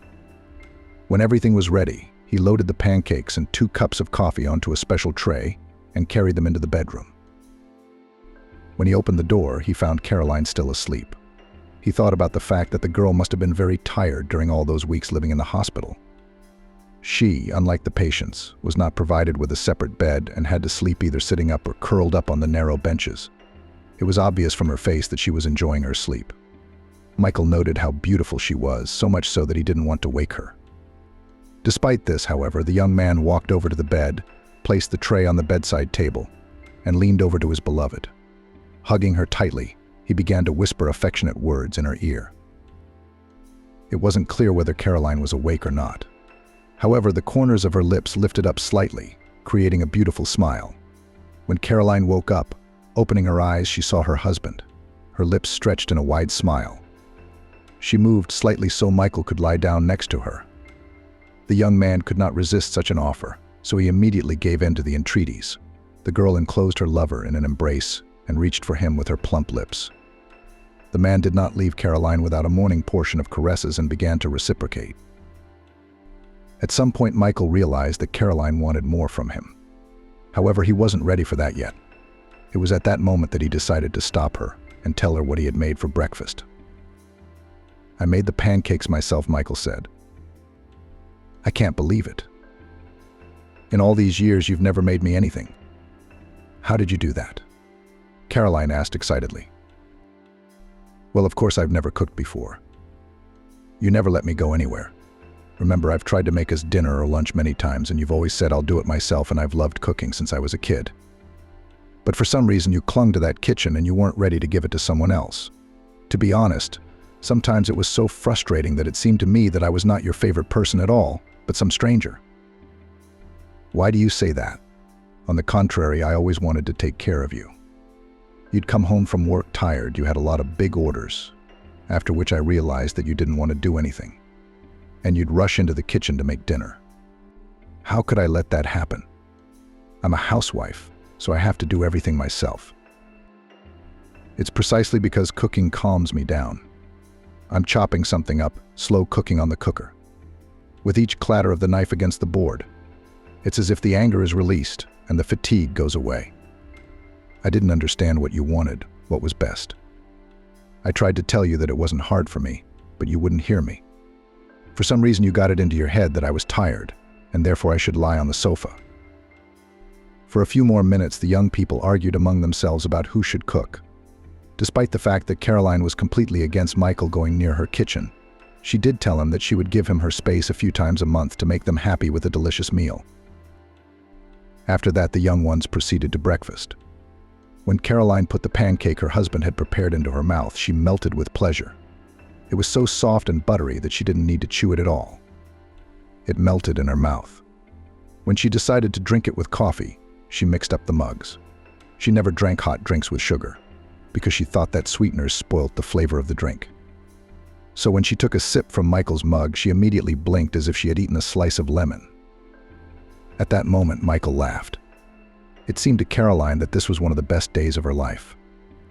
In her opinion, she and Michael had never been able to spend so much time together. They were devoted to each other. When breakfast was over, Michael decided to ask his beloved a few questions. "Sweetheart," he said, "I realize this isn't a good time, but you know I can't wait until tonight or tomorrow." "What's wrong?" Caroline sounded worried. She immediately began to go over in her head the points at which Michael could be having a serious conversation. However, nothing had happened recently. You see, I was making breakfast today, and I didn't know where all the groceries were, Michael explained. So I must have searched all the cupboards. And when I opened the cupboard where the syrup should be, I saw this. He handed Caroline a small vial of the male enhancement product. I noticed that there's about a third of it missing, Michael continued. You may not want to talk about it, but I can't live with the idea that you're somehow taking this stuff. First of all, I'm curious. And secondly, I'm worried. I don't know, Caroline replied. Maybe the lid was loose, and it was spilling out. I didn't touch it. When you told me to put it away, I put it in the cabinet. Caroline couldn't stop twiddling her fingers and biting her lower lip. She realized her spouse could see her anxiety and panic, but despite that, she continued to lie to him so he wouldn't know the truth. But I can see that you're not telling me something, Michael said. Tell me honestly, do you have a lover? That's the only explanation I can think of. I would never have thought you could have someone on the side. But with the way things have been going lately, I can understand that. So I'm asking you to be honest with me. What lover? Caroline exclaimed. Are you out of your mind? That's why I've been hitting on you every night. Do you have an ounce of conscience? No one could ever love you as much as I do. There's never been another man in my life but you. When you and I got married, all my friends told me I was doing it for nothing. They said I didn't try other men, and then I'd go out with other men. But I don't want other men. I just want you, you know. Okay. I'm sorry, Michael said. I didn't think it would hurt you that much, Michael said. I just asked the question with the first thought that came into my head. Then I thought it couldn't be, but I decided to make sure I was right anyway. Then tell me, where did the drug go? You couldn't have taken it yourself. I couldn't. That's why you drank it, Caroline said with a serious face. Why are you looking at me like that? What am I, your enemy? I'll tell you how it happened. But if you start getting angry like you always do, I'll just turn around and walk away. Do you understand? At that moment, Michael nodded his head slightly. It's because we don't have a sex life, Caroline continued. I completely understand that you're stressed, but I don't like the fact that you're not doing anything about it. You've had a doctor prescribe pills and you refused them because it was beneath your dignity. And you only thought of yourself then. Who's going to think about me? When I came home and saw that bottle, I didn't realize what it was. But when you told me it was special for male strength, I was glad in my heart. I thought, well, at least you're going to do something about it now, right? I was wrong. And this time you told me to just throw the bottle away because you changed your mind. You didn't try it and you changed your mind. And I decided that this time I would think for you. Michael listened to his wife with his mouth open. He couldn't believe that she could do such a thing. After all, this is not just some joke.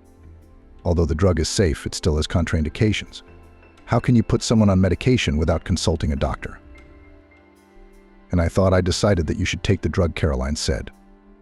I was making your favorite mango tea and I wanted to measure out a few drops of the drug. But it fell out, and a large amount spilled out.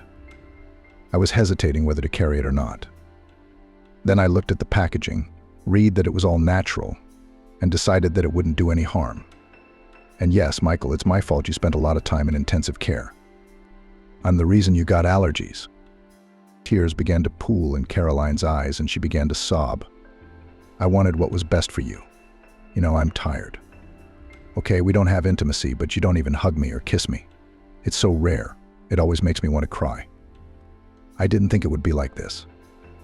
You never told me you had any allergies. And these are pretty popular, common ingredients. You can't be allergic to ginger. You love ginger biscuits. You think all the days I spent in the hospital with you. I didn't think about it. Caroline said. My guilt always haunted me. I cried. I prayed to God that you'd come out of it. I didn't want to tell you right away that it was my fault. I thought I'd tell you later when you'd recovered. But today you wanted to make these pancakes for some reason. Caroline started to get hysterical. Michael could not look at her in such a state, so he immediately rushed to his beloved and put her in a tight embrace. He understood where the drug had gone and realized that she hadn't done it out of spite. She wanted love and harmony to be restored to their family. It was partly his fault, too. He kept hugging her, kissing her, whispering affectionate words in her ear. When the girl calmed down a little, he told her that he held no grudge against her. He promised that he would go to another doctor who would help him prescribe a new treatment. Michael kept all his promises, and within 3 months their lives were back on track. Caroline felt elated again. Every day she thanked God that she and Michael had made it through this difficult time in their lives. "Uncle, will you finish your meal without thinking?" Vincent fed the little girl, and when there was a knock on the door. The sun was scorching, and the July heat was melting the asphalt. Even in the car, the smell of bitumen lingered. Vincent tolerated the odor for a while, but when invisible cats began to scratch at his throat like stone, he closed the window. But that only made things worse, because there was no room to breathe. The man cursed the weather out loud, and at the same time he cursed himself. But how long would this scorcher last? It seemed that the heavenly office had decided to wipe out the population of our planet with heat. "Well, I did a good job, too," he said to himself. "One should strike while the iron is hot. And what if we fail again, like last time? All the time I'd wasted looking for it, and I'd gotten nothing." Vincent wasn't embarrassed by the fact that he'd combined 2 expressions into one. In general, he liked to experiment in this area, and often amused his colleagues with his ingenious expressions. The thought of work was always a positive one. No, Vincent was not a workaholic, nor did he intend to burn out one day. The secret of his special attitude to his professional duties lay in 2 key points: a good salary and a close-knit team of men. More than once, Vincent found himself thinking that he was fabulously lucky, despite certain circumstances in his personal life. After all, not every man his age has an apartment, a car, and a good job. The only trouble spot was the bachelor life. He has long wanted to start a family, necessarily with several children.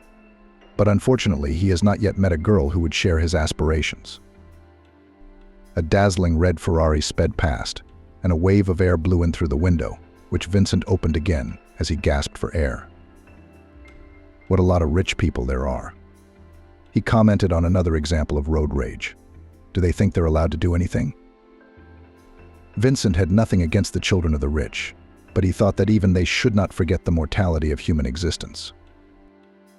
Vincent had learned these simple truths from early childhood, though he did not like to remember that period of his own life. It was a good 3 hours' drive to the provincial town of Goldfields, the last point on his itinerary.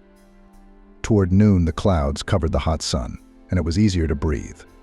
Vincent opened the window fully and enjoyed the cool breeze. A picture from the distant past immediately came to mind. How he'd stood in the courtyard with his eyes closed, waiting in horror to see what would happen to him next. Vincent had been unlucky in his birthplace, or his parents. But he remembered little of his early years. The boy had existed in the full sense of the word, not lived. Along with him suffered a little sister, whose name he could not remember. His mother's face the memory did not want to show either. When he strained hard, trying to get to the farthest corners of this vault, 2 blurred spots surfaced from oblivion. The second image belonged to his stepfather, but their voices were distinct. "Greg, I had another bottle in my stash. Did you steal it? Is he going to take it out on me?" Greg asked his son. "Maybe he stashed it. Look at the way he's looking, the wolf boy." Vincent remembered the scene well. His stepfather rose from the table and moved toward him. "Vincent, Uncle Greg is telling the truth. Did you take the lemonade bottle? Tell me where you hid it, or your mommy will die," Greg said with a laugh. "What's not good? Why are you scaring me? In front of a boy of 3 years of life, spank him properly. He'll tell you even what he doesn't know." Encouraged by the man, the mother hovered over the child. "Vincent," said the man tiredly, "I'm very scared." And he cried out, "Mommy, don't hit me, please. I didn't drink your lemonade." Uncle Greg added frankly with this scene. As the situation reached its peak, he peacefully said, "The whole of Alabama is going to back off from the fight. Kid. He's the one who's going to shit his pants out of fear right now. Had nothing to do with it." "Come closer to me and I'll show you a trick," said the man. With an imperceptible movement, he pulled a bottle from his sleeve, and to the enthusiastic shouts of his mother, "Wow, Greg, you're a fucking magician. I almost punished the kid. Look, he's still shaking with fear. He'll be laughing in a minute." "Right, Vincent?"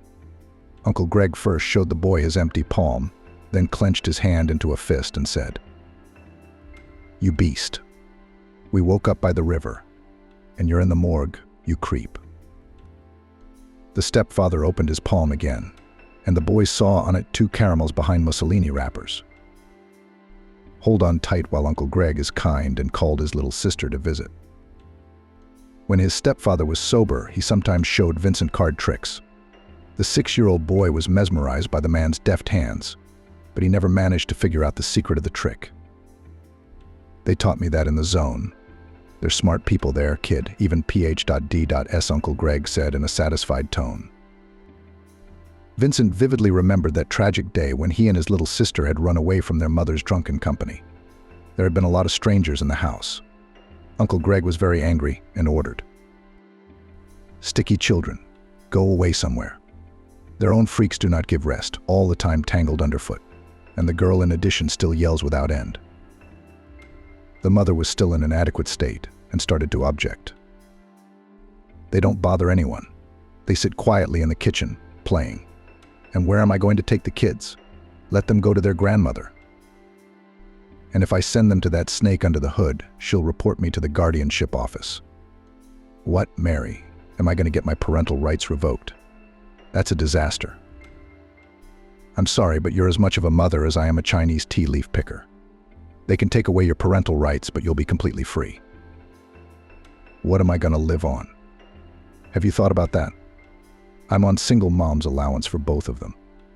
There's not much hope for you, Greg, because today you're here and tomorrow you'll be back in the slammer." The man jumped up and went at his mother with his fists. "You want me to shut you up for good?" Vincent heard every last word, but understood nothing. He still didn't understand what had made him grab his little sister in his arms and run away from the house, where another scandal was brewing. Perhaps at the critical moment he triggered an innate instinct which is called intuition. But the grandmother and her acquaintances called it a miracle.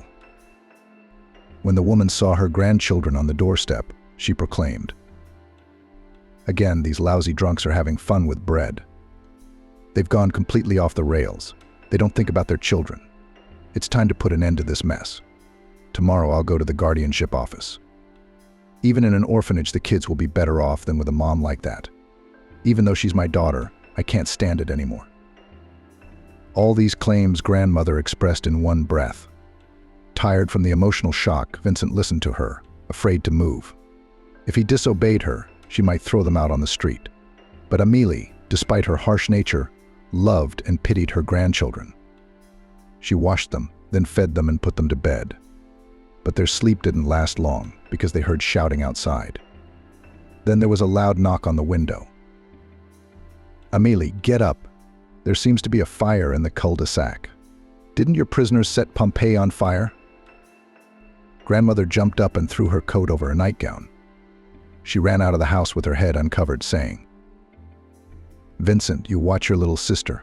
I'll run and see what's wrong." Grandma was gone for a long time, and Vincent fell asleep again. Here is the edited text with the names changed to American names. The man jumped up and moved at his mother with his fists. "It's up to you. Do you want me to shut you up for good?" Vincent heard every last word, but understood nothing. He still didn't understand what had made him grab his little sister in his arms and run away from the house, where another scandal was brewing. Perhaps at the critical moment he triggered an innate instinct, which is called intuition. But the grandmother and her acquaintances called it a miracle. When the woman saw her grandchildren on the doorstep, she proclaimed, "Again, these lousy drunks are having fun with bread. They've gone completely off the rails. They don't think about their children. It's time to put an end to this mess. Tomorrow I'll go to the guardianship office. Even in an orphanage, the kids will be better off than with a mom like that. Even though she's my daughter, I can't stand it anymore." All these claims grandmother expressed in one breath. Tired from the emotional shock, Vincent listened to her, afraid to move. If he disobeyed her, she might throw them out on the street. But Amelie, despite her harsh nature, loved and pitied her grandchildren. She washed them, then fed them and put them to bed. But their sleep didn't last long because they heard shouting outside. Then there was a loud knock on the window. "Amelie, get up. There seems to be a fire in the cul-de-sac. Didn't your prisoners set Pompeii on fire?" Grandmother jumped up and threw her coat over her nightgown. She ran out of the house with her head uncovered, saying, "Vincent, you watch your little sister. I'll run and see what's wrong." Grandmother was gone for a long time, and Vincent fell asleep again. Emily appeared when it was light outside the window. She did not cry, but often crossed herself before the images. "Lord, rest their souls and forgive their sins," she said. Amélie did not immediately notice that Vincent was awake. She came over and sat down on the edge of the bed.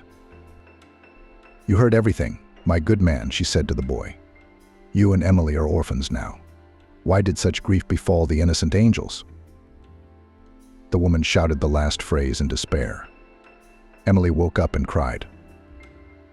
Grandmother Amélie pressed the heads of her grandchildren to her and began to kiss them. "What is it, my dears?" "God will help us. Don't be afraid. You won't be lost with me," she comforted the children. Vincent and little Emily stayed with their grandmother. Vincent remembered the word funeral well, but he didn't have to attend the ceremony, although his sister Zendaya persuaded her. "Amélie, you can't do that. It's their mother." "Zendaya, you can't say that about the dead," Amélie replied. "But Luba was a bad mother. She left nothing good in her memory. And there's no reason for the child to be at the funeral. Then I'll take them to their mother's grave to worship her. The first thing to do is to baptize them. We can't have children walking around unbaptized. I just don't know who I should ask to be my godparents." Aunt Zendaya was eager to tell them. "Nayli is a midwife by profession. I don't think she'd say no. She's family, even though she's distant.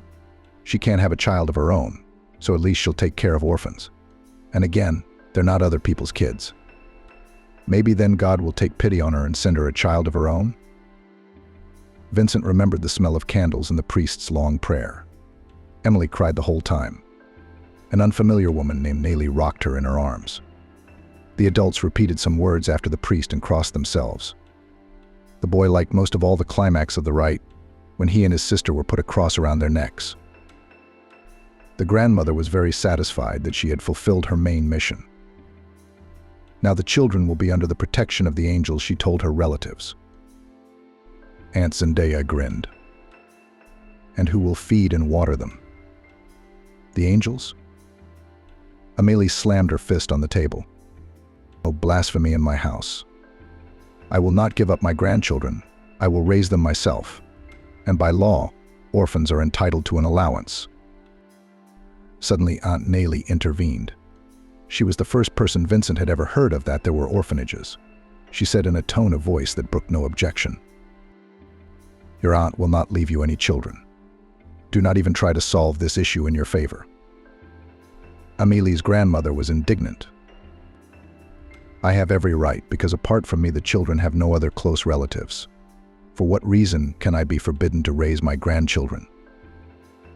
Relative Tien looked at the grandmother with a cold gaze. "The main reason is your age and health condition. Vincent will be placed in an orphanage. Little Emily will be placed in the children's home." Amélie was furious. "What am I supposed to do?" "You won't do anything. This matter is under special control and no one will allow you to go against the letter of the law." Tiana cut her off. "The only thing I can offer you is, well, I talked to my husband and he's fine with fostering the baby." "And Vincent? How can you separate brother and sister? Just take them both. The crown won't fall off their heads. I can visit the children and help as much as I can," Amélie said pleadingly. But Aunt Nayli didn't like the idea. She fidgeted and clumsily explained why she couldn't take in 2 children. "Auntie, you don't understand. My husband is a very busy man, and I'm just a free supplement to his person. That's not a joke. Stephen runs the family. I barely talked him into having a girl, so I'm afraid to imagine how he'd react to the idea of having a boy." Vincent heard all this and cried, huddled in the corner of the couch.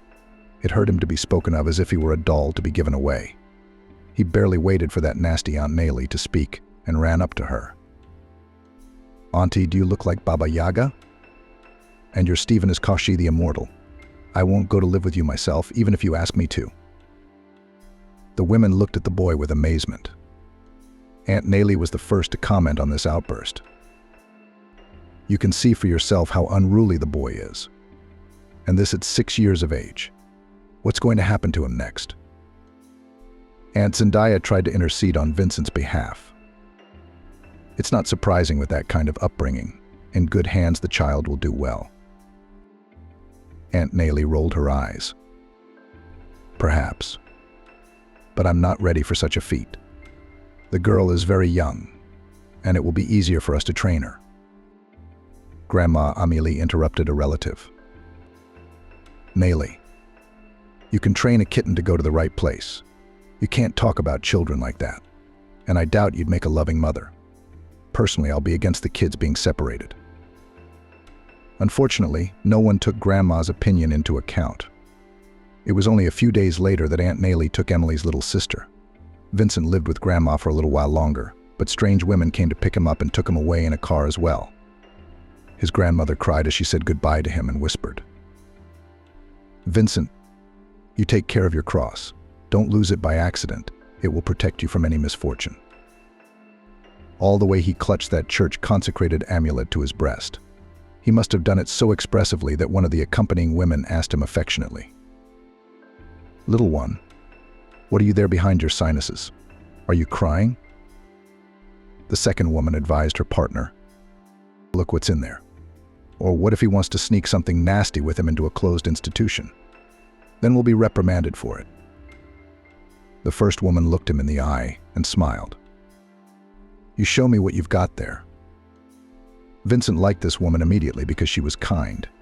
He carefully took out a small silver cross on a thin chain from her pocket. The kind official stroked his head. "Thank you. You can hide everything, little one." False alarm. The child has an ordinary cross, no forbidden items. They had another long car ride, and the rest of the way Vincent thought that he would be very happy if this kind woman wanted to adopt him. But children's dreams don't always come true. Vincent spent 2 years in an orphanage. He has no good memories of this period, because every day the boy experienced humiliation from the older students of the institution, and not all educators showed cordiality and kindness to their wards. The idea to escape from the orphanage was born somewhere in Vincent's subconscious in the first days. Of course, the 6-year-old boy had little idea how to realize this plan, given that in the institution kids were under the watchful eye of educators, and it was almost impossible to do it. But despite the strict regime, there were regular escapes in the children's institution. Only the older kids dared to take such a desperate step, so Vincent had to postpone this plan until a more convenient time. The boy didn't share his intention with anyone. Only once he mentioned that he had a little sister, Emily, and wanted to run away to find her. But the fellow in distress did not hold back and told everything to Tiana. The nickname of the famous fairy tale character was given by the children to the night caretaker Tiana, who was characterized by a harmful character. Tiana first dragged Vincent out into the hallway and hung him by the collar of his shirt so that he began to choke. But for a woman with a damaged psyche, it was a pleasure to be able to abuse a child. "So, you little bastard, are you going on the run? I'll make you run away. You'll be afraid to go to the toilet?" she screamed. Vincent shouted, but no one dared to come to his aid, although a dozen or 2 kids were watching. Satisfied, Tiana went to the principal to report that the escape attempt had been thwarted. Since the boy was still very young, he was locked up in the infirmary for 10 days as punishment. Tiana came every night to see how he was doing. The woman watched him with her full face pressed tightly against the glass doors. In some wild rage, she shouted, "Are you all right there? Haven't you changed your mind about running yet? If it were up to me, I'd have you on your knees for 24 hours. Then you'd be silky smooth." Tiana added other unpleasant things like, "I wish your teeth would grow," and crooked Vincent couldn't be rude to her, because he'd get an extended sentence. Vincent endured the humiliation, silently swallowing his tears. Only at the very end of his imprisonment, Nurse Anna spotted Tiana during another act of bullying. Anna was shocked by what the employee, who was obliged by duty to take care of the children, was doing. She first tried to talk some sense into the inadequate woman. "Tiana, how can you not be ashamed? After all, he is just a child and you pour your anger on him. And what has this boy done to you?" Tiana didn't even raise an eyebrow. Not yet, but he was about to run away. And you shouldn't feel sorry for such damaged people, because they won't grow up to be anything good anyway, unless the children of a normal mother. Maybe then a normal child would be born? And these genes are already spoiled. There's only one way to go to the zone. Anna started to chase the teacher away. Stop this at once. I won't let you abuse a helpless child. And who are you to make such conclusions? Tiana was already threatening Anna. Vincent heard Anna say, "That's enough, Tiana. Get out of here. I warn you, I will report your outrageous behavior to the principal today." Tiana shouted from behind the door. "I don't give a damn about your threats. I have worked here and will continue to work here because no one will agree to wipe the snot out of these little brats for such a meager salary. That's why there's always a staff shortage in orphanages." Most likely, Anna kept her promise, because the cruel Tiana no longer appeared in the orphanage, although her departure didn't change the situation much. Vincent didn't speak frankly to anyone else. It was the first life lesson he had learned. But thoughts of his little sister Emily haunted him constantly, especially before bedtime. The boy recalled unhappy events and thought, how is my little sister? She must be being abused by Aunt Rosa and her husband. The most surprising thing was that Vincent could never remember his sister's name. And when his parents got drunk, they just called the little girl Baby or Little One. Vincent couldn't remember the name of the town where he was born and where his mother died in a fire. The image of Amelie was also constantly in front of the child's eyes. Despite her promises, Nelly never visited him. He later learned from a caregiver that she died quietly soon after her grandchildren were taken away from her. Life at the orphanage was monotonous, except for those rare occasions when couples came to pick out a child. On such days, the older children and babies waited breathlessly to be chosen. But Vincent was terrified of the fate of being taken in by strangers, and he tried to hide away so he wouldn't be seen by prospective parents. As he moved into 3rd grade, he stopped believing in miracles. Vincent laughed at the kids who still dreamed of adoption. Don't you jerks know that all these moms and dads pretend to be nice, but they don't really need you? First they'll take you away, and then they'll throw you in the garbage or make you beg in the subway. Since there was little support for his opinion, he had to endure a barrage of criticism after he said it.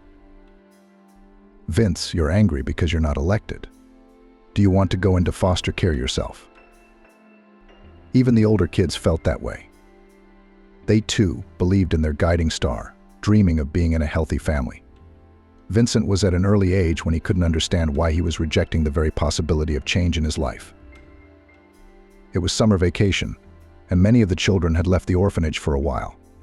Vincent was playing ball with the boys on the playground when Abby Swan came to pick him up. "Vincent, I'm coming for you. Let's go to the principal's office." "Why?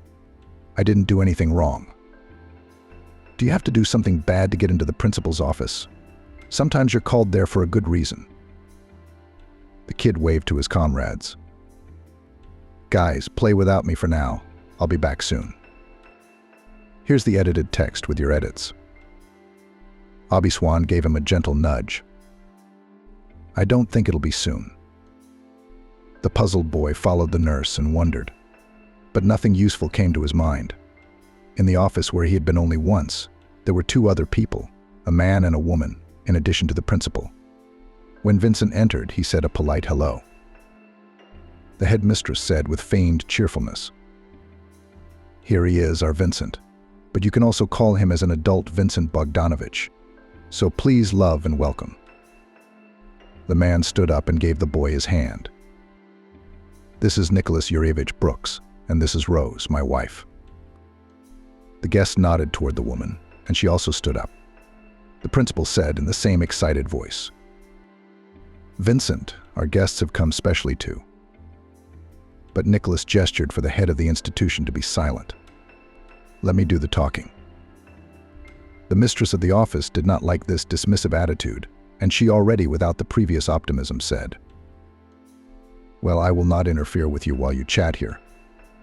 I'm going to go check on the food processor." When she came out, Nicholas sat Vincent down beside her and said simply, You see, brother, we've had the misfortune to have a son die of a terminal illness.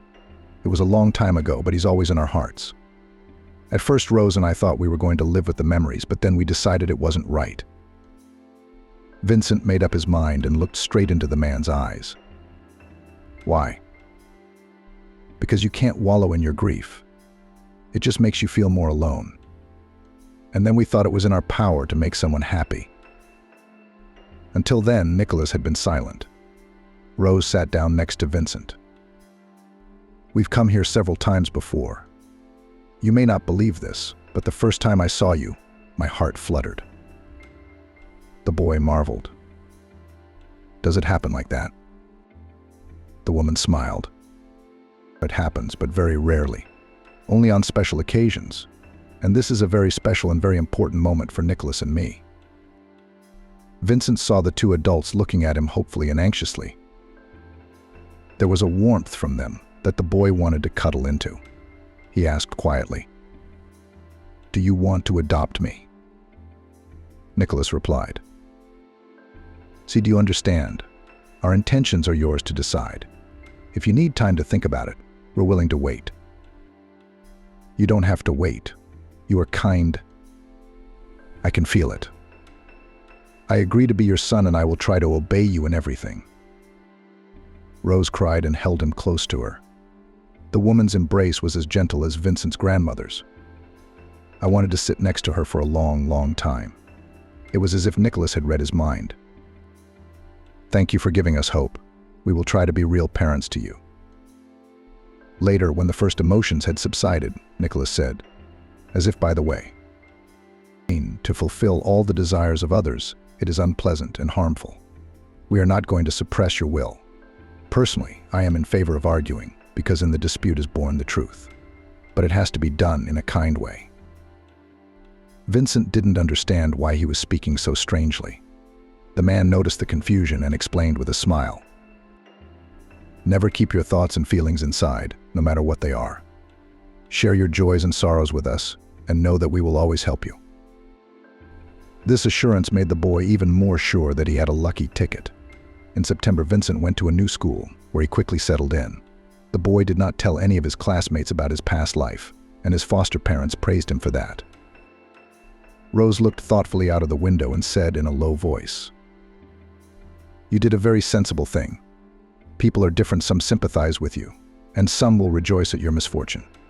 And there is no need for outsiders to be involved in our family affairs. The most important thing is that the three of us are always happy together."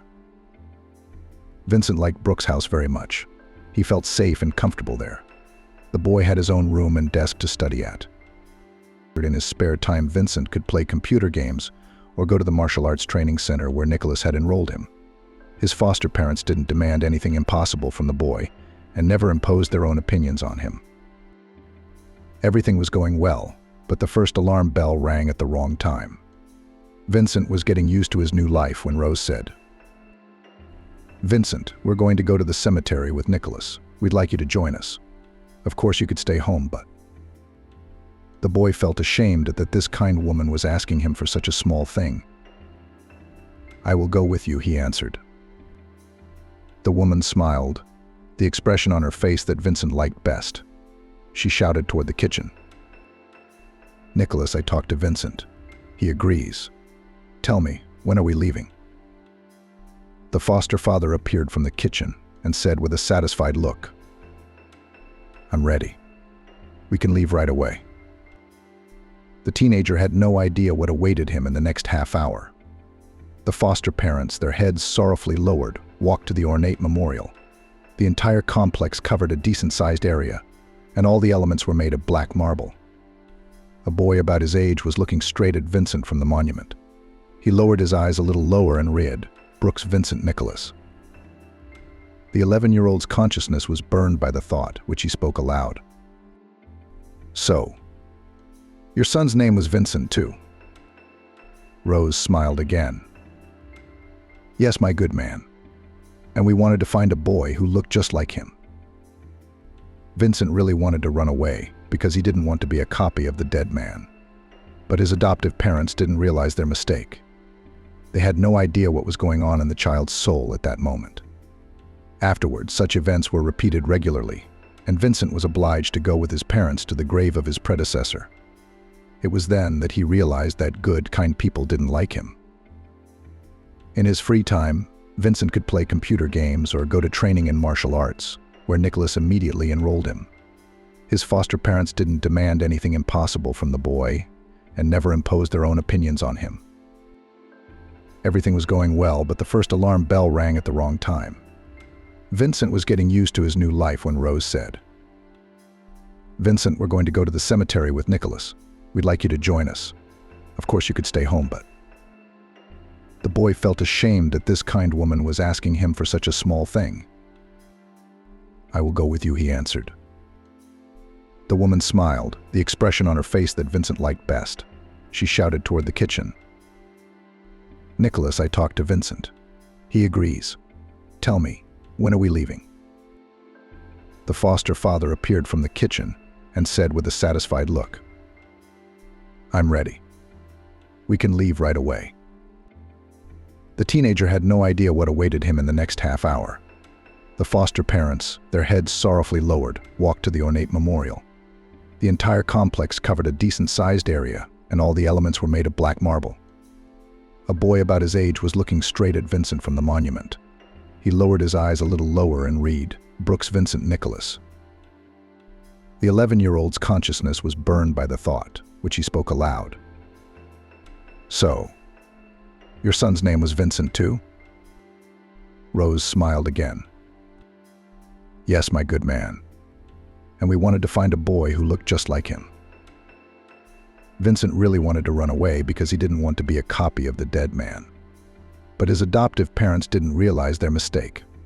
They had no idea what was going on in the child's soul at that moment. The boy from the orphanage served as a kind of altar for the couple, where they carried their parental love for their dead child. As Vincent grew older, he realized that he was just a sacrifice that the fanatical parents had made in honor of their dead son. This feeling was so strong that he again began to think about running away. But the boy decided not to hurry, to wait until he was of age. He now began to often lock himself in his room and shorten the time, communicating with peers and social networks. And before going to bed, as an old habit, indulged in his dreams, "As soon as I finish school, I'll leave this house. I don't need their money. I won't go to the institute either. I'll find some profession that I need, but I'll find money." And this plan Vincent was able to carry out in full. At Nicholas's insistence, he applied to the Polytechnic Institute in the same city where his adoptive parents lived. But after the first half of the year, the young man said, "I'm sorry, but I don't want to be an engineer. And in general, I reviewed a lot of things in my life." Rose was confused. "Vincent, what are you talking about? You're the most important thing in our lives. You're the most important thing in our lives." The young man interrupted his foster mother. "Rose, don't kid yourself and me. You're not doing everything for me. It's for him. The one I've been replacing for so many years. I don't resent you, but I don't want to be somebody anymore. I think I've earned the right to be myself." The couple looked at him with horror and pain.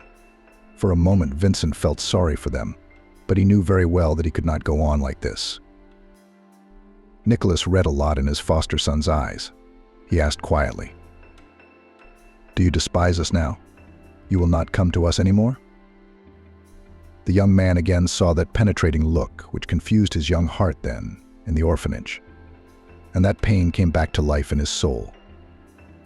He put his arms around Aubrey Swan. "I'll never forget what you've done for me. And there's no one in the whole world closer to you. Please don't take offense, but I want to make my own life. And I'll visit you, because you're my parents too." Vincent made some useful acquaintances at the institute, and one of the faculty members helped him enroll in a college that trained specialists for the defense industry. The uniqueness of this form of education was that you could work and learn a very rare profession at the same time. Housing was also provided to all employees of the company on a rental basis. In 10 years, Vincent already had his own one-room apartment. However, his foster parents helped him buy it, and he had recently bought the car he had dreamed of for many years. Houston was behind him, and Vince returned once more to the Navigator. Canyon City was less than 50 kilometers away.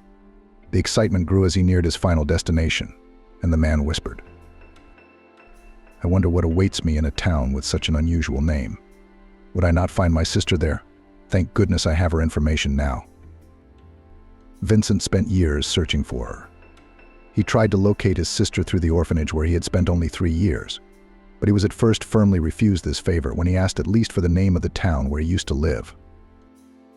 The lady in the clerk's office gave him a stern look and declared, "We are not authorized to divulge confidential information."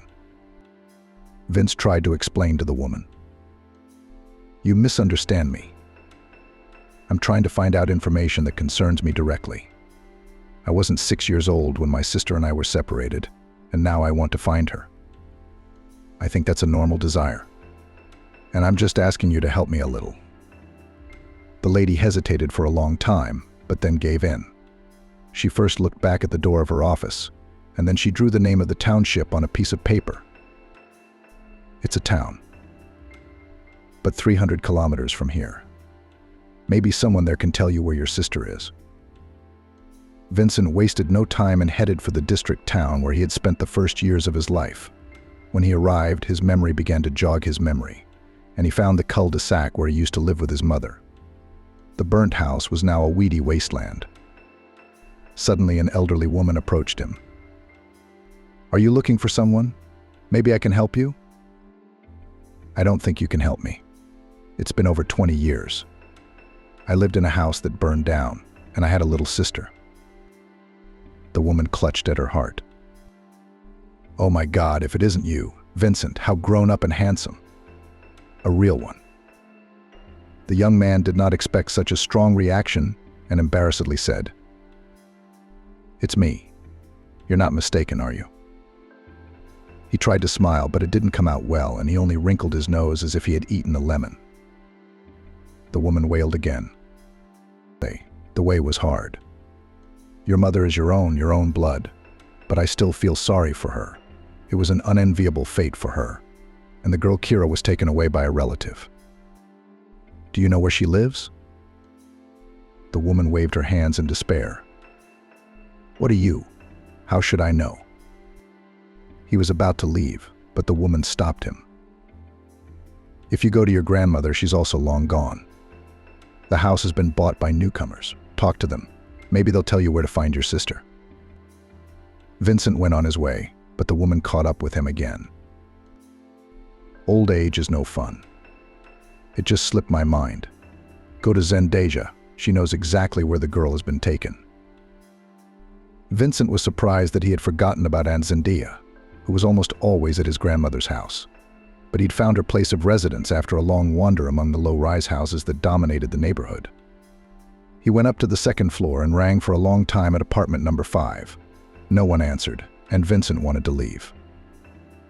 When he heard footsteps approaching the door, after a moment's hesitation, the man called out, "I'm looking for Aunt Zendeja." From outside the door, they also shouted, "I don't have any nephews, and I don't open to crooks." The footsteps began to move away, and Vincent had to shout half a tone louder, "Aunt Zendeja. I'm Vincent, Amelia's grandson. You must remember me." Footsteps returned to the door. While the landlady fiddled with the lock, a middle-aged, tall, gray-haired man looked out of the next apartment. "You mustn't believe her fantasies, or she'll say things that will blow your mind." Vincent didn't have time to say anything, because Zendia herself interrupted his neighbor's remarks. He could hardly recognize the old woman who had bent down and made the obscene gesture as the stately woman who often appeared at his grandmother's house. The obscene gesture, Aunt Zendeja complimented it with insults against the man. "Are you the one who is not at home?" "I'm still fine with my head. I don't steal gasoline from the neighbors' cars at night, and I don't run around with girls." The man's face was flushed with paint, and he slammed the door shut with a bang. But the cheerful, revenge-seeking old woman came to the neighbor's door and showed another obscene gesture through the peephole. Satisfied with herself, she invited Vincent into the apartment, which was a mess. Because of the mess, the woman didn't even offer him a seat. They stood in the hallway, and she tried to get a good look at him in the dim light of a low-wattage bulb. When the viewing was over, the old woman asked with undisguised irritation, "Well, tell me, why did you come? You see how I live, and nobody cares about me." Sensing that Aunt Zendaya was about to turn the conversation to her personal problems, Vincent told her the purpose of his visit. The old woman perked up at once.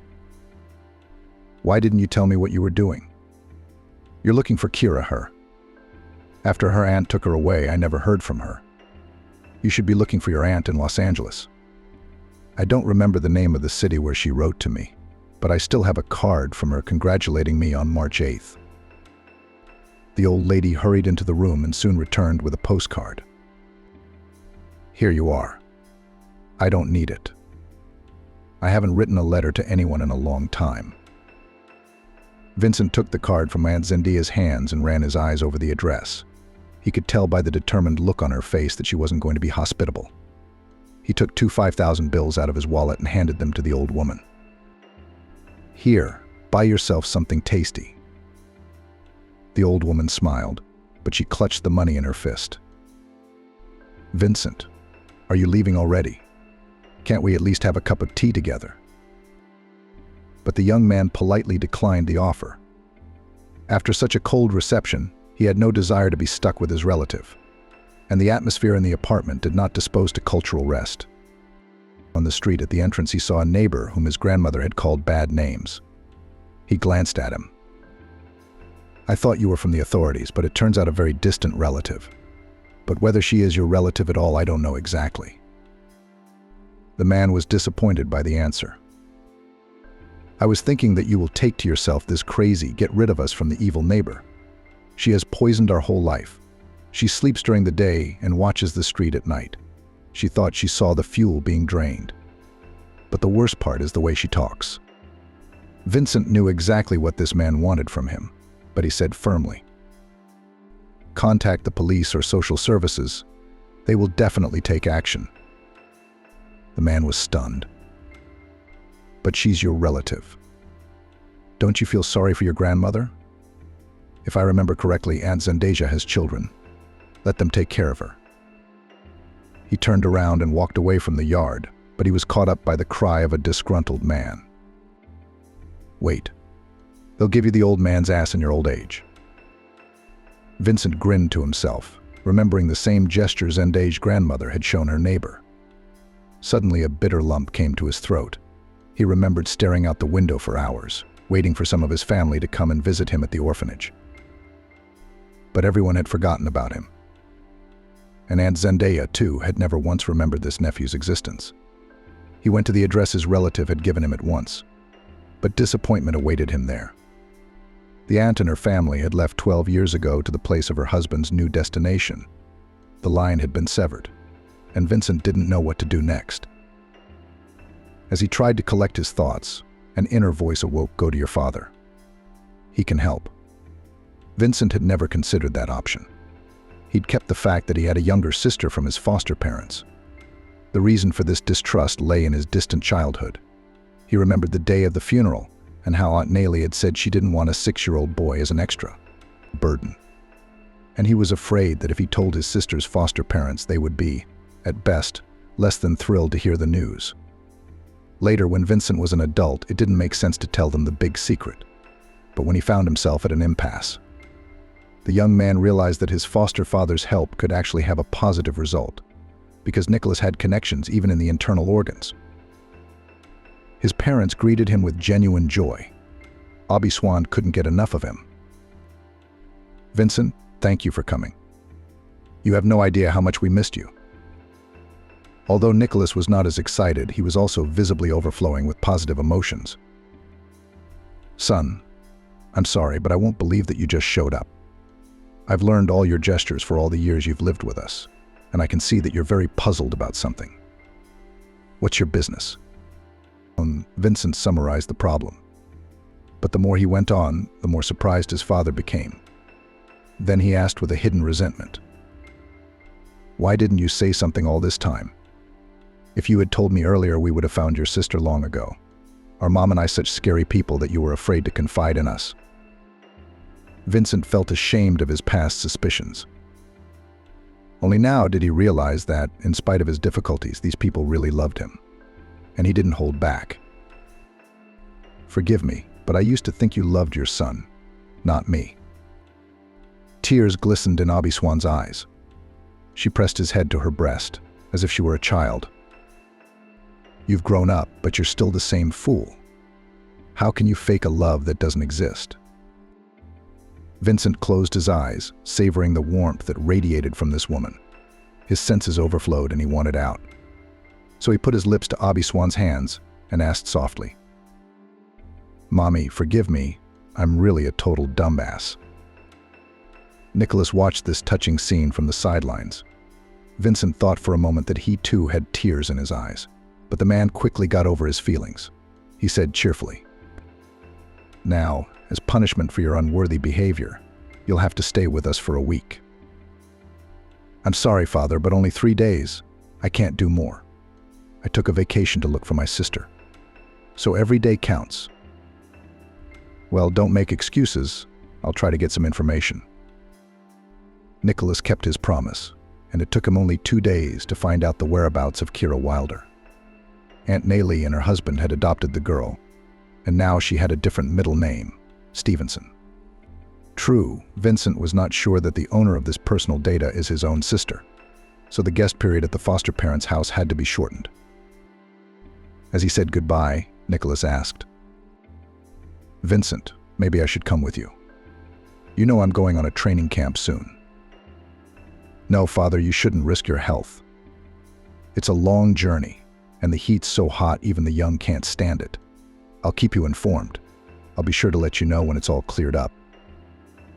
"Okay, I'll take you up on that." The next morning, Vincent hit the road. Gornozavodsk did not make a favorable impression on Vincent.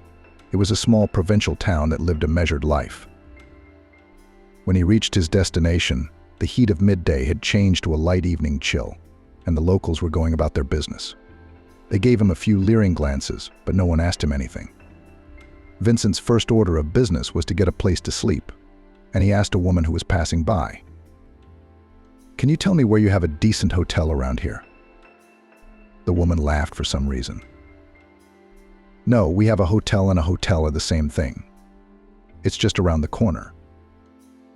He went in the indicated direction and in 10 minutes checked in, leaving his things in a single room, which the receptionist proudly called suite. The man decided to take a walk. For a whole day of traveling, he was very tired and hungry. But there were no vacancies in the restaurant, which was located on the first floor of the hotel. Vincent cursed without anger. What a province. I guess the locals like to have a good time. He looked around and saw a kiosk with a crowd of people near it. Vincent walked over to the kiosk and smelled the distinctive aroma of an oriental dish. His memory immediately responded to that familiar gastronomic odor. He remembered walking with his little sister Becky and his mother in the park when he was a child, and they were also selling shawarma. He asked hopefully, "Mommy, it smells so good, will you buy us some?" His mother tugged his arm painfully. "I don't have money for such delicacies. Eat what you're given. And don't get distracted." Vincent still remembered how his mouth filled with saliva and his stomach rumbled loudly.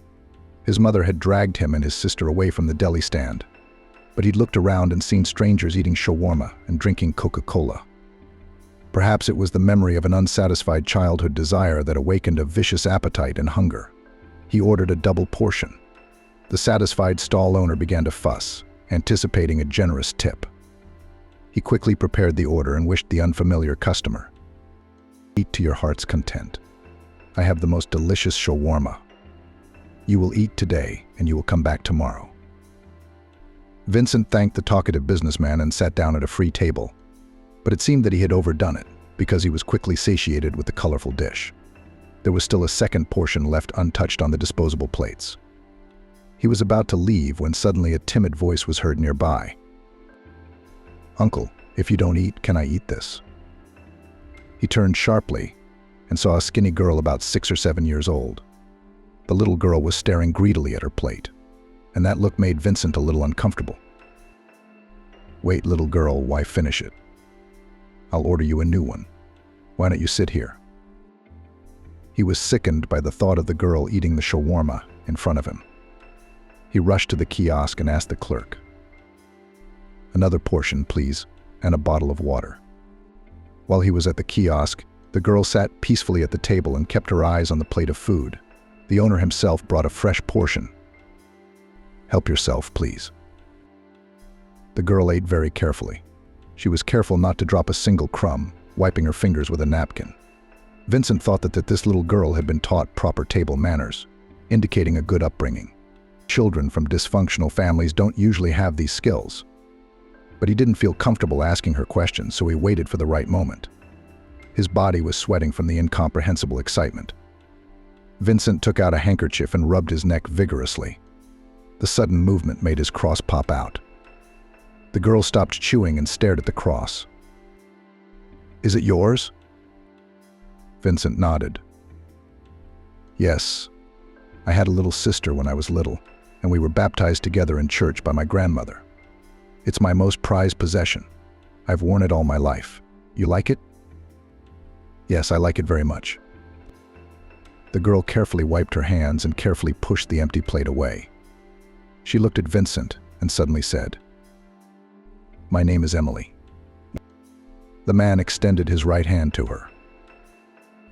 "Nice to meet you." "I'm Vincent. I'm here on very important business and I was hungry, so I thought I'd grab a bite to eat. How far away do you live? Maybe I should walk you home." "It's late. My parents will be worried." The girl didn't answer. Vincent interpreted her silence as a child's reluctance to reveal where she lived. "Your mother doesn't let you talk to strange men, does she?" The girl nodded affirmatively. "Your mom is good. She's right, because casual acquaintances can be dangerous for little girls. Listen, you and I will do this. I'll go to the store, buy you something tasty. You wait here for me. Deal?" The girl nodded again in agreement. Not far from the kiosk, the sign of the shopping center was shining, and the man headed there. He quickly bought a small set of groceries and ran back to the kiosk. But the girl was no longer there.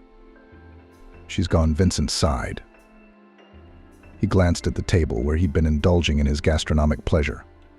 The plate of shawarma he hadn't eaten was empty too. Vincent realized that the girl had taken the rest of his dinner with her. Poor thing. Why did she run away? Where am I supposed to put all this food? A little frustrated, he headed toward the hotel and placed the bag of groceries in the refrigerator in his room. After a tiring day, he showered and went to bed. Sleep immediately hit him. He was awakened by a cautious knock on his door. The sweet sleep didn't want to let him go, so Vincent looked at the clock, then out the window.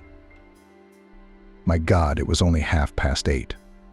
Who's come to get me this early? Probably the maids. The knocking came again, and he had to get up. What was his surprise when, opening the door, he saw Emily, the girl from yesterday. The little girl said politely, "Good morning. My aunt told me you lived here." The little girl pointed toward the front desk. Vincent had no choice but to invite her into his room.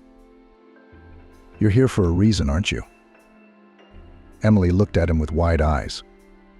There was something painfully familiar in that childish gaze. The girl was scrutinizing him, too. After a long pause, she said, "My mother sent me to you. She is very sick now, so she cannot come herself." "And why did your mother send you to me?" "We don't know each other at all." Vincent was amused at this ridiculous suggestion, but the little guest suddenly cried. "Mommy wanted to go herself, but she's not feeling well. She didn't get sick before and she went to work. We had plenty of food. Mommy always bought me ice cream on Sunday, but now she can't even get up. What would happen if Mommy died?" Vincent rushed over to the baby and began to comfort her. "Emily, please don't cry. I'll get my things together and we'll go to your mommy. And you sit here for now." The man sat the still sobbing girl in the chair. He really wanted to distract her from her sad thoughts. "Listen, Emily. You ran away yesterday, and I bought a whole bag of food for you. You haven't had breakfast yet." Vincent went to the refrigerator and pulled out a bag of colorful pictures. "Here, see what's in there. I'm going to wash up." The girl's face perked up at the sight of the food package and she began to examine its contents. Vincent spent no more than 5 minutes on his morning routine. When he was back in the room, the guest was eating a muffin with gusto. The man marveled once more at the child's thinness, but said cheerfully, "That's it. I'm ready. Take me to your mom." They wandered through the streets of the town until they came to the outskirts, where small houses huddled together. The private sector made Vincent's eyes grow dull. Until that day, life had never thrown him into such sad places. He was more accustomed to the tidy appearance of country villages. Here, poverty screamed from almost every house. Emily took his hand. "We live on an apartment in that house." The girl pointed with her hand at a dilapidated structure, painted in dark blue. The window caps, contrary to the notion of harmony, were painted in a poisonous orange color. Vincent was impressed by this unusual palette and thought, what a tasteless thing to do. What a wild combination. But he didn't have time to say what he thought, because Emily beat him to it. "Isn't it beautiful? My mom painted it. The landlady asked her to paint it. But she wouldn't give me the money for the paint. My mom cried. Then Uncle Sergei brought us 2 buckets of paint." Vincent only nodded, because he wasn't going to memorize the names of complete strangers. He did not ask who Uncle Sergei was, but the girl herself revealed the secret of this character. "Uncle Sergei is our neighbor. He works at the construction site. He has a wife, Aunt Olga. She also sometimes helps us. They always feel sorry for my mom, because she is an orphan. And I'm an orphan too, because I don't have a daddy." Vincent interrupted the girl. "You have a mom, so you're not an orphan." At this point, they reached the gate, which was barely holding. "Don't open it too much, or it'll break off again. There's no one to repair it," Emily warned. "Uncle Sergei, you said yourself that he helps you." "He helps, but not for nothing. And now we don't even have money for bread because my mom doesn't work." As they wandered through the nooks and crannies of the private sector, the sun was already high and burning the ground. Vincent was anxious to get away from the heat, but as soon as he crossed the threshold of the house, the smell of mold and mustiness hit his nose. The man couldn't help but grimace. Emily looked at him understandingly and explained the origin of the odor. "I don't like the way it smells in here either. My mom says a fungus ate the house, but the landlady doesn't charge us much rent." A woman's cold voice came from far away. "Emily, did you come alone?" came a woman's voice. Vincent stepped forward with determination. "No, I'm here to visit." He walked from the dark hallway into a brighter, smaller room. "Emily said you wanted to see me, and I'd like to know why you're so interested in me," Vincent began, but stopped short. Because the same eyes as Emily's were looking at him from under the blanket. But there was something else about the woman's pained face that made him wince. It was a prominent scar above her right eyebrow, the exact same mark his little sister had. They stared at each other for a long moment. Then Emily's mother opened her palm and Vincent saw a cross just like his. "Emily told me that the kind man who fed her had the same cross. That's why I asked her." The man immediately understood everything and rushed to the bedside. "Marina. Sis, if you knew how long I was looking for you." The woman from excitement strongly coughed. "Are you my brother? But my aunt did not say anything to me. I didn't even know I had a brother." A new fit of coughing prevented the woman from speaking. Vincent looked at her sympathetically, then at Emily. "We need to get your mom better first, and then we can talk. What do you think, Emily?" The girl rushed to him. "Mommy's brother, you're not leaving?" "Of course not, little girl. I didn't come looking for you so long to leave at once. I can't leave you in such a difficult situation. Emily, will you stay here with Mommy? I won't be long." Vincent went to the neighboring house, where, according to the girl, lived a kind Uncle Igor, who had sold them paint cheaply. A neighbor with a doll on her head was waiting for him at the gate. She gave Vincent an appraising look. "What are you, the neighbor's new boyfriend?" No, I'm her brother. Does she often have men over? The neighbor's eyes widened. God forbid. I've never seen one. Then why the questions? Yes, that's what I thought. Vincent nodded. She's a lonely woman who needs a man, she said, clearly flirting. But Vincent wasn't interested in compliments. Kira's very sick. Can you tell me how to call a doctor? The smile disappeared instantly from the woman's face. I'll be right back. The neighbor ran briskly down the path to the house, but stopped halfway. What's wrong with her? What are her symptoms? When you call an ambulance, they always ask about that. A bad cough and a fever. For about an hour, they waited for the paramedics. The doctor first examined the woman with a critical eye, and when he listened to her lungs, he said in an anxious voice, "There is wheezing on both sides. We need urgent hospitalization." Despite the treatment, Kira's condition remained serious. Vincent had to stay in town because he had no one to leave little Dariana with. When Kira felt a little better, she told her brother her story. As she recounted her misadventures, the man's fists clenched tighter and tighter. Kira hadn't even been 3 years old when the tragedy had struck, so she didn't have the meager memories that had helped Vincent find her. Her aunt had taken the girl with her to the other side of the world, where her husband worked. Stephen didn't work in the usual sense of the word. The man was the owner of one of the mining companies. In the dashing 90s, he managed to orient himself correctly, and now enjoyed all the benefits of life. After all, the company steadily brought income, which provided a constant growth of personal capitals of Stephen's family. The businessman gave his consent to the adoption of an absolutely alien to him girl, not out of compassion for the unfortunate child. He pursued a completely different goal: to create a positive image. Therefore, this event he did not hide from the public, but on the contrary, he arranged a grand celebration on this occasion. About the good heart of Stephen and his wife, then a month wrote in newspapers and told on television. In a word, the PR campaign was successful. The reputation of the businessman only strengthened. The man even praised his wife for it. Amelie is a clever girl. She came up with the idea. I wouldn't have thought of it myself. Now I can safely run for governor, Stephen said. Nayli was afraid of her husband in her heart, because during their 15 years together he had repeatedly shown his despotic character. She would never have dared to offer to foster another man's child. But she liked the unfortunate woman's daughter very much. Nayli did not expect her husband to give his consent so quickly and began to hurry with the paperwork. With her connections, it was possible to pass this procedure quickly. But Nayli, for fear of angering her husband, did not tell him what family the girl came from. The truth was revealed 5 years later. Kira, for the rest of her life, remembered this terrible scene when Stephen, in anger, shouted at his wife, "You have no idea how you set me up. What the hell were you thinking when you took a girl from an alcoholic mother? There's no telling how bad heredity will play out in the future." Nayli was trying to justify what she'd done.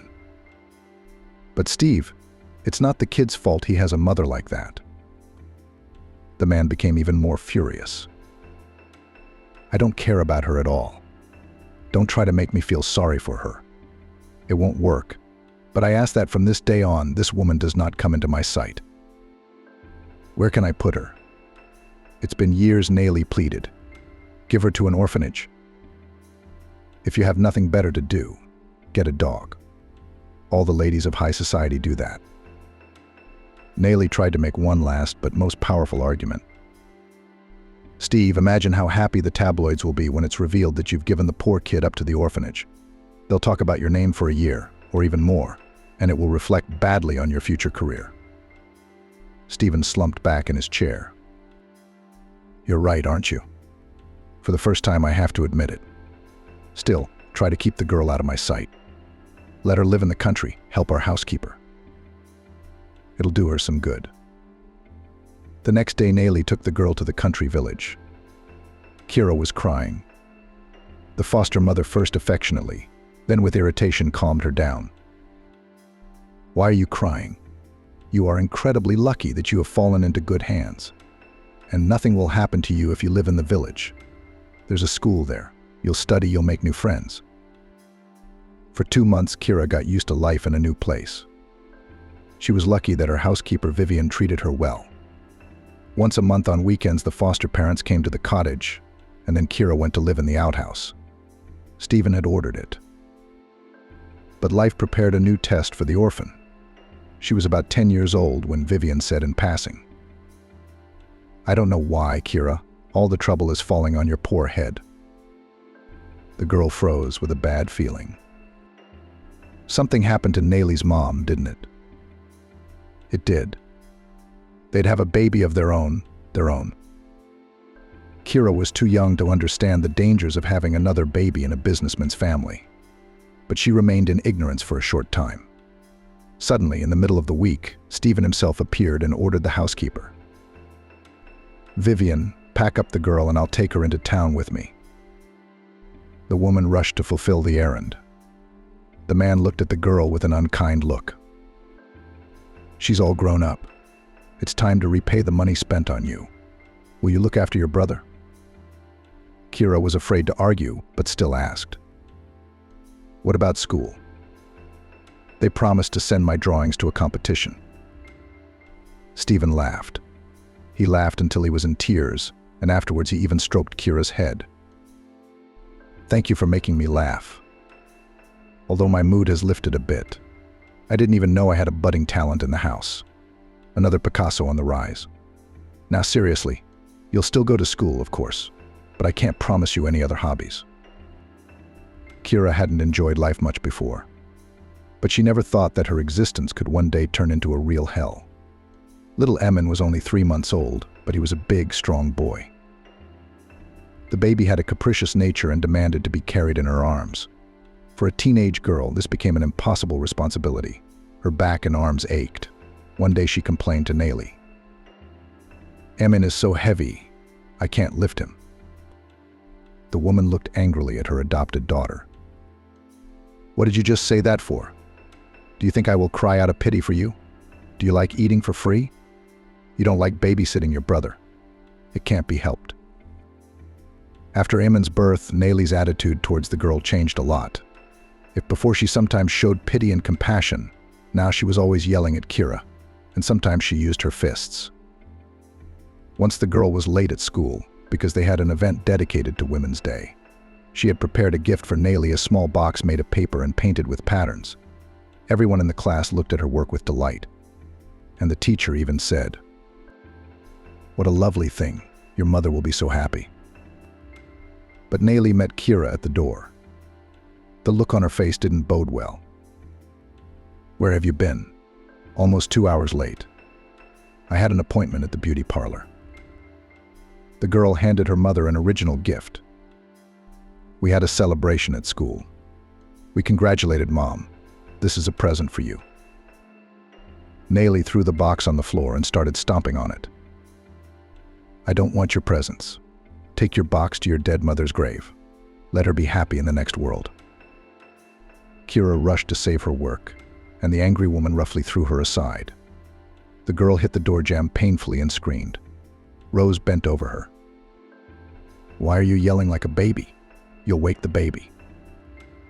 Emin was crying in the nursery and Kira had to go to soothe the baby. All day long she cried. In her soul she hated the boy, because of whom her life had become a living hell. In the evening, Nayli came into her room. "If you're late again, you'll kick me out of the house. Do you understand?" Nayli asked threateningly. Kira whispered quietly, "Understood, Mommy. And stop calling me Mommy. You're just like that to me. You're not a mare's tail. I have my own son. Thank God." Nayli cut her off. That was the final verdict for Kira's future. Since there was no help for her, she began to think about how she could escape from slavery. Of course, the girl could not even dream of entering the institute. Stephen himself ordered her fate when school was coming to an end. "Will you go to college? At least you'll get some kind of profession. Nayli, see where you can get her a job so she can earn a living. It's time for her to be on her own. You've been supporting her for too long." Nayli got the girl into a construction college. Bricklaying is a lucrative profession. If you're not stupid, you'll always have money. There's a comfortable dormitory. You'll get a scholarship. Nayli made it clear that Kira was no longer welcome in their home. Even Emin, whom she had raised, was openly mocking. For losers like you, the only place for losers like you is on the construction site or in the garbage dump. And I'll become a businessman, because my dad has no money. Kira did not want to argue with a spoiled boy. Soon she packed her things and moved into the college dormitory. Contrary to anxious expectations, within the walls of the educational institution she waited for an interesting life. There were constantly held exciting events, hobby groups. Kira immediately enrolled in the art studio, where her talent was noticed by a young teacher, Richard. This guy worked at the college for only a year, but during this time he managed to get an army of admirers. Girls deliberately visited his studio to talk to the attractive master. Kira also secretly sighs for him, but even afraid to hope for reciprocity from Richard. The young teacher, though he behaved with restraint, did not refuse the attention of female students. He tried to give time to each admirer, but it did not come to a serious relationship. The girls in the group sighed enviously. Lucky to be the one who wins Richard's heart. His mom is also a college professor, and his dad is in a high position. Kira also sighed furtively, but never entered into such conversations. The girl cherished the rare minutes and hours that Richard devoted to her personally. After all, her works were sent to regional exhibitions, where they always took first place. Therefore, the teacher considered it his duty to develop the talent of his ward to perfection. One day he left Kira after class. "Kira, I have a suggestion for you. Would you like to study on an individual program?" "I'd like that very much." "And rightly so. You have certain abilities, but they need to be developed to develop them into a talent. I admit, I'm also fond of painting and I have my own studio. My father financed it, so I can in my free time to study with you." The girl was confused. "But Richard, I don't have the means to pay for such lessons." The young man exclaimed with excitement. "Altruistic. Don't you dare even think about money." It was a magical time. Kira rushed to Richard's studio every evening after college. At first they only did creative work, but one day he himself suggested a little walk before going to bed. Then they went to the movies together. And once the man even invited her to a restaurant. Naive girl knew nothing about the intrigues of courtship. She thought that Richard was enchanted by her and would soon propose. So she agreed to continue the evening after the restaurant in his studio. A glass of champagne, to put her guard down. And she melted into the arms of the experienced lover. After that unforgettable night, Richard became even more insistent in courting the girl. He gave her flowers and small gifts. In Kira's ears already sounded the wedding march, when suddenly came sobering. After 2 months of secret meetings in the studio, the girl realized that she was pregnant. She expected Richard to take this news with joy. But the man clutched his head. "Kira, how could this have happened? You're not a young girl who doesn't know about contraception," Richard said reproachfully. Kira was confused. "But I really don't know about it. And then I thought you'd be pleased." "Glad? What do you mean? A baby. Did you really think I'd marry you? I'm sorry, but I already have a fiancé, and we're getting married this summer." "Richard, what about me? What am I supposed to do?" "That's not my problem. Ask the girls in your group, they'll tell you where to go. But don't talk to me again, and we need to stop seeing each other." Kira did not immediately understand the meaning of the words spoken by his favorite man. She still in her heart hoped that he would change his mind and call her. But Richard defiantly avoided the girl, and soon came to the end of her studies in college. Kira did not tell any of her fellow students about her trouble. She decided to turn to Nayeli for help. But when her foster mom found out about her situation, she wouldn't even let her in the house. "I knew it. I had a gut feeling this was going to happen. How can a bad seed grow into a good plant? Go, Kira, and deal with your own problems. I have enough to worry about with Dick." The girl was desperate. She didn't know what to do or how to act. Suddenly she remembered her housekeeper, Vivian, and at her own risk went to her in the country. Although this woman was not known for her kindness, she still sheltered the pregnant girl. "I won't refuse to help you, of course, because that would be inhumane. But I warn you, be quiet and don't bring anyone to my house. You realize you don't belong in a businessman's house. My house is not luxurious, but it's a good place to live. So Kira stayed with Vivian until the birth of her daughter.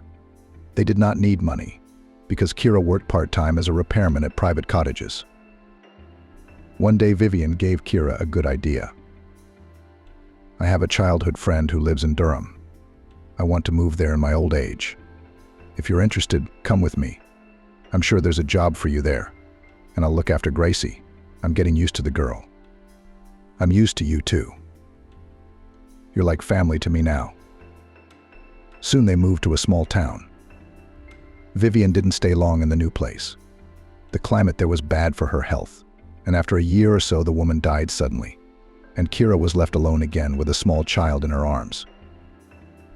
A friend of the deceased patroness was not so merciful, but did not kick out a single mother with a child on the street. She offered Kira favorable, in her opinion, terms of rent of dilapidated housing. But she was glad for the opportunity. While Vince listened to his sister's story, he had experienced a whole range of feelings. But now he realized he'd been luckier than the fragile, teenage-looking woman. Kira was breathing heavily, exhausted from the experience and the long conversation. He leaned over her. It's all behind you, sister. We'll be together now. He pulled his cross from behind his back and kissed it. I marvel at the foresight of old people. If our grandmother hadn't wanted to baptize us then, we probably wouldn't have found each other. Did you pay attention to the downside? Kira smiled through her strength. Yes, my name is engraved there. The first time I saw it was when I was still out of school, but I wouldn't show my cross to Nellie. I was afraid she'd take it away from me. She never told me anything about you or Grandma. While they were talking, Dariana was busy with her dolls. Vincent gave his niece 2 dolls with sets of clothes. The girl was delighted with the gift. Wow, I have 2 girlfriends now. The girls will die of envy. In addition to the toys, Vincent bought her a tracksuit and a beautiful dress. The little girl liked the clothes too. Uncle Vincent, do you have a lot of money? Why do you spend money on us? It's my pleasure to spend money on such wonderful girls. I'll tell you a secret. When we get home, I'll buy you so many clothes that they won't fit in your closet. Dariana squealed with delight. Kira asked anxiously, Do you want to take us back to your place? Big Brother asked. Do you have other plans? How can I leave you here alone? Why do you have to worry? The man became serious. Kira, let's make a deal that from this day forward, you will never ask me stupid questions again. Do you really think I've been looking for you for so long just to leave you? You have no idea how much I've prayed to God or the angels all these years. I don't remember anymore, but my main dream was to find you. Kira smiled, a blush appearing on her weary face for the first time in days. Vince, I will obey you in everything. I want to tell you, too, that even now I'm afraid to believe I'm happy. The Swan family was about to leave for the town market when the doorbell rang. Abby looked at her husband suspiciously. Nicholas, who could it be? Or again, your domino partner showed up. The man began to persistently refute this version. What are you immediately on me? Maybe it's someone from the neighbors came for salt, or someone ran out of laundry detergent. Don't look at me like that. Open the door. Abby headed for the hallway with a disgruntled look, but she was immediately shouted at. Vincent, you're unannounced as usual. My father and I almost went to the market. Nicholas also came out to greet the long-awaited guest. Vincent made his way to his parents' apartment, and not alone. Kira, Dariana, don't be afraid, come in. He's found his sister after all. Well done. You did the manly thing. The arrival of the guests startled the couple, but it was Abby who was the most excited. What's the market now? We'll send the men out for groceries, and we'll make a nice healthy meal. Dariana, will you help Grandma Abby? Yeah, I'm always helping my mom, and I can even peel potatoes. That's fine, but I'm not going to give you a sharp knife just yet. You'll be our backup, said Abby. And you, Kira, feel free to get used to it. We're a family now. A year passed. Indeed, Kira and Dariana had found a real family. Vincent wanted them to live in his apartment, but the foster parents didn't want to let the girls go.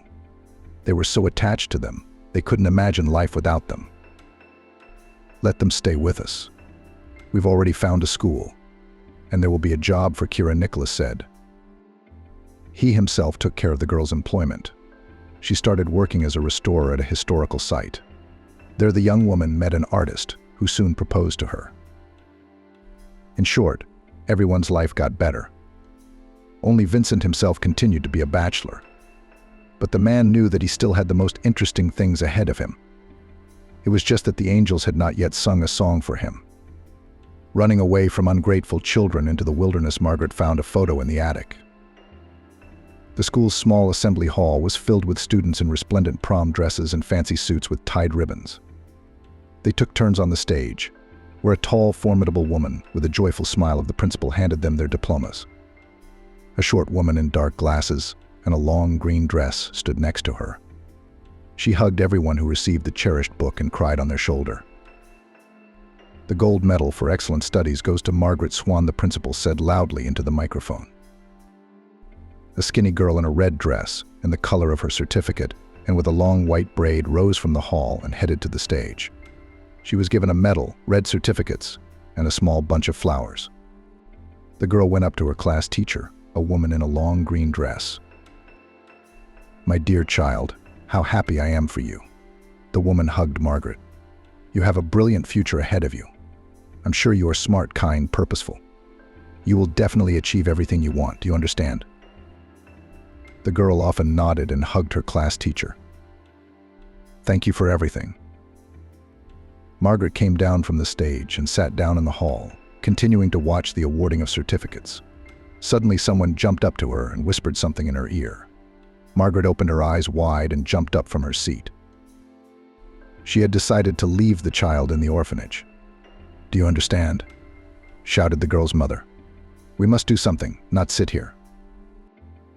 "Let's go," ordered Margaret, and they ran towards the house, which was not far away. The girl ran into the house and saw her older sister, who had already packed a bag for the baby and was holding the girl in her arms. "Vivi, what are you going to do? You're not just going to leave this girl at the orphanage, are you?" Margaret asked hopefully, looking at her sister, who had gathered her long dark hair into a thick braid and was wearing a tracksuit. She was unattractive now, not like herself, the usually bright and stately girl around whom crowds of boys hovered. "You don't understand." Margaret Vivi shook the baby. "It's what keeps me from living my life. It's draining me of all my strength, and it's screaming all the time. And I can't take it anymore," Vivi said indignantly. "It's driving me crazy, making me act like I'm a freak." Margaret approached her sister slowly, shaking her head. "It's her, not it. How do you not understand? It's a child. You can't just do that to it. You can't abandon her, you can't put her in an orphanage, do you understand?" the girl said almost pitifully. "Then take her for yourself." Vivi put the crying girl in Margaret's arms. "Spare me the screaming and the crying and all that. I don't want it. I don't want to hear her howling every night." Without hearing her sister's reply, Vivi walked over and shoved the bag with the baby's things into her hands. "Look, you can't leave her," Margaret exclaimed, looking into the girl's big blue eyes. "What do you mean I can't?" "I can give her anywhere the social workers. It doesn't make any difference." The baby cried and Margaret began to rock her, trying to soothe her. When she looked up, her sister was gone. Only the wind blew from the ajar door. 25 years later, a large wall clock struck 6 in the morning.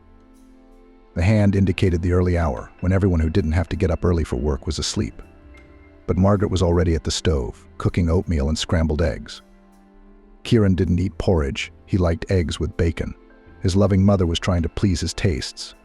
Kieran and Matthew had to be up early for work at 8 in the morning, and Margaret had to leave half an hour earlier. So they had to get up at 6 to make breakfast, iron shirts, and walk the dog. The dog ran up to his mistress, wagging his tail merrily. Margaret wasn't really his owner. Kira had gotten him for herself. But then she'd married Andrew, who was allergic to fur. That's how, completely unnoticed, the poor animal ended up in a small 2-room apartment. After finishing her chores, Margaret began to get ready for work. She was an ordinary school teacher, teaching geography in a small school. Since childhood, she had dreamed of traveling. However, life happened, so that she had only seen other countries in pictures and textbooks. Traveling to work took Margaret a lot of time. She rode a bicycle because she did not have a car. The family had 2 cars, one for Matthew and one for Kieran. Margaret helped them buy these cars. Matthew was the first to get a used car for his 18th birthday. But soon his younger brother envied him. The woman had to take a loan to please her favorite son. Mom, of course, they did not drive to work. They were waiting for a hard day's work, which required rest and sleep. In good weather, Margaret would ride her bicycle to work, but in snow or rain, she could take the bus. Margaret had a best friend, the energetic Stacy. They had met at school when Margaret came to apply for a job as a geography teacher after college. Stacy taught biology and often visited her friend to chat about life and discuss the latest news. This day was no exception. When Margaret arrived at the school, she learned that the 11th graders had been taken away to prepare for the last bell, so she had no class. Stacy, who had handed out test papers to the noisy 5th graders, had quietly retired to a nearby office to check the exam schedule. She caught Margaret checking her notebooks. "Girlfriend, do you ever get any rest?" she asked. Margaret lifted her big blue eyes and removed her glasses from her face. She looked at her friend with a mixture of squint and bewilderment. "I didn't have time to check on the house last night. I'd stayed up late cleaning the bathroom. Then I had to wash the stain on Matthew's white shirt. He likes it very much," Margaret said. "What time did you go to bed?" Stacy asked lazily, anticipating the answer. She had known Margaret for years and was aware of all her household chores. Margaret shrugged her shoulders, put her notebook aside, and stood up from the table. "Would you like some tea?" She nodded at the kettle. Stacy nodded. 2 o'clock, I think. I can't remember, to be honest. Kieran was up late watching some really interesting movie, and I couldn't sleep, Margaret admitted. Stacy rolled her eyes. "I still can't understand why you're sleeping in the same room as Kieran while Matthew is alone. Aren't kids supposed to be in the same room?" she muttered. "And they're hardly children. They're not thinking of moving out of their mother's house. They're both well into their 3rd decade. Margaret shook her head and remained silent. She thought her friend's talk was nonsense. Stacy herself had married much later than Margaret and had had a daughter 15 years ago. It was certainly not her place to talk about such things. "How's Digit?" Stacy asked, putting sugar in her mug. Margaret shrugged. "She and Andrew had a fight the other day. I don't know how things are going over there. I try to stay out of their lives. You know she should be very grateful to you," Stacy said with a bit of pressure. "Why would I put that in my head?" Margaret was the only one who got the hint. "You're too good a mom for her." Margaret shrugged her shoulder uncertainly, slightly embarrassed. She understood what Stacy meant, and she hated that her friend had brought up such an unpleasant subject. "How's your Joshua? He sent me some pictures from the university the other day.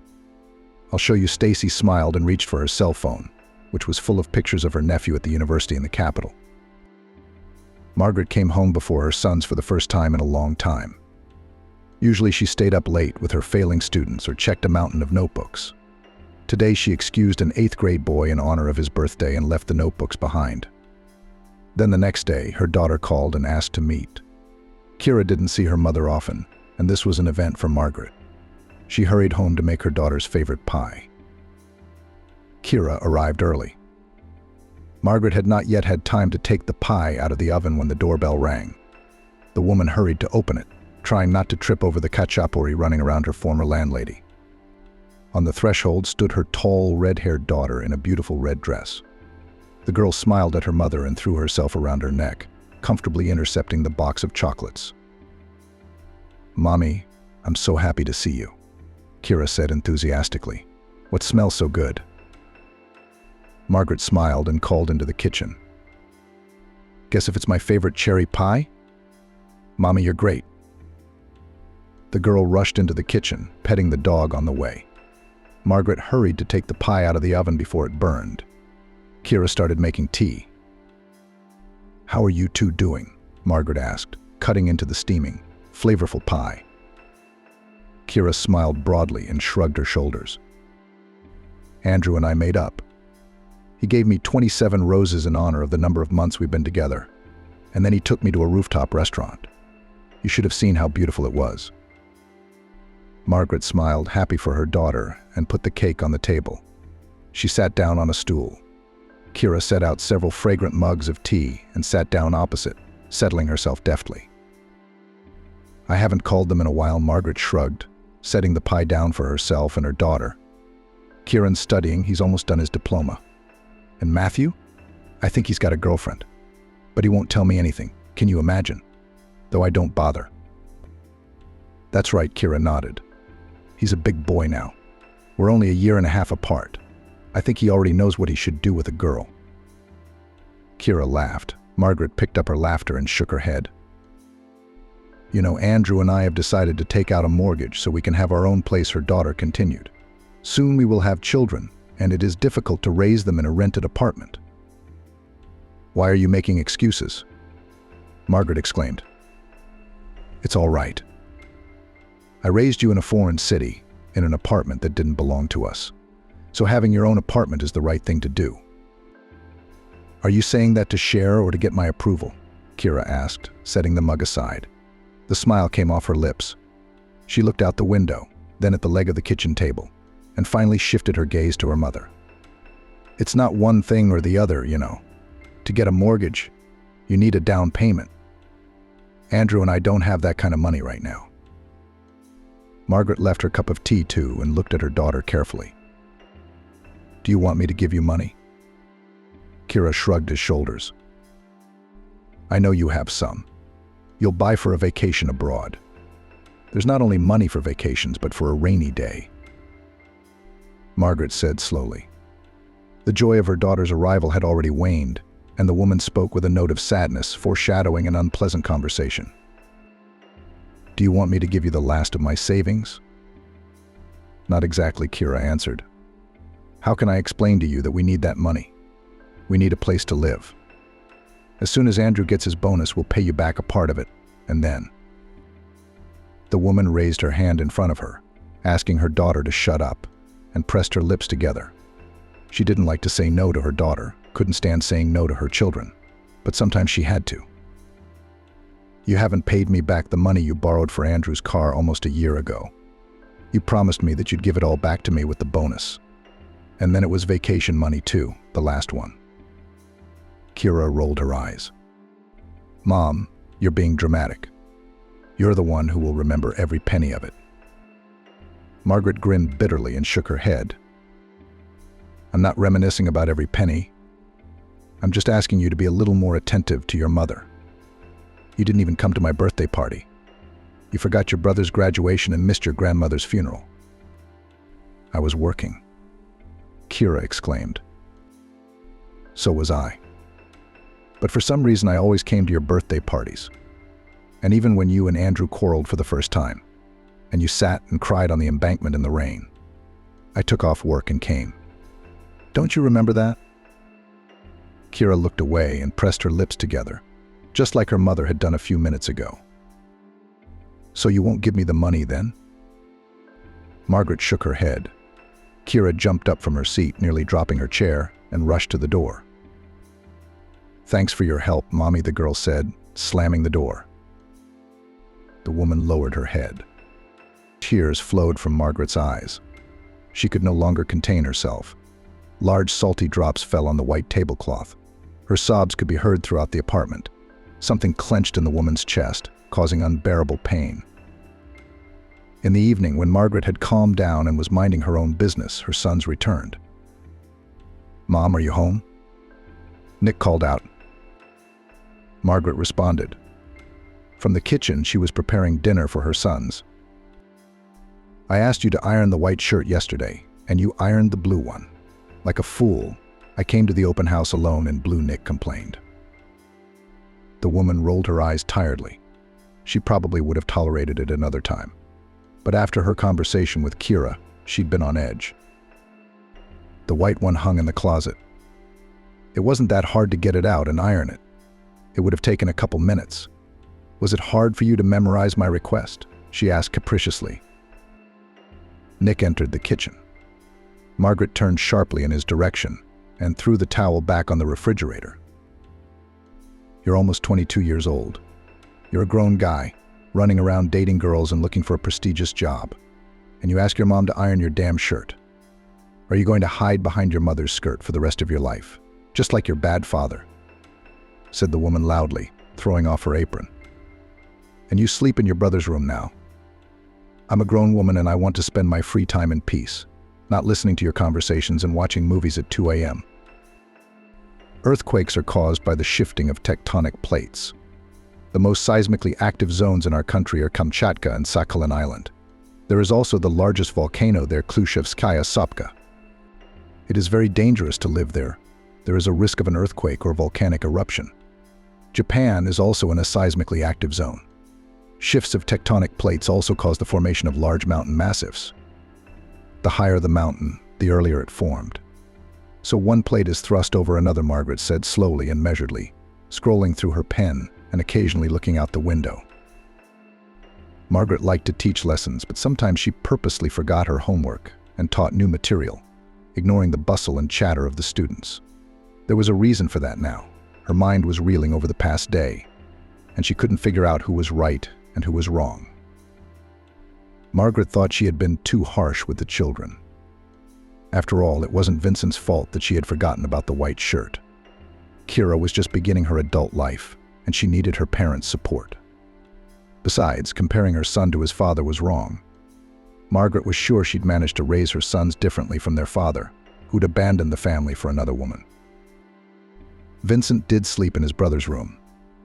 In the morning, Margaret didn't say anything to them, and, resentful, went to work to check the notebooks left over from the previous day. It seemed so wrong. But an inner voice, still offended by her daughter's words, argued that Margaret had done the right thing. The woman's musings were interrupted by the creak of the door, which slowly opened, and a short, blonde-haired boy entered the study. He tossed his backpack beside his desk and sat down, grinning and glaring at the teacher. Margaret, surprised at this insolence of a student, stood up from her desk to tower over the 8th grader. Someone started laughing. All thoughts of home and problems with the children immediately popped into Margaret's mind. She looked at the boy, at his grin and his cocky face, and immediately remembered her children, Kira's face when she'd heard her mother wouldn't give her money, Vincent's face when he'd wondered about the shirt. And the woman snapped.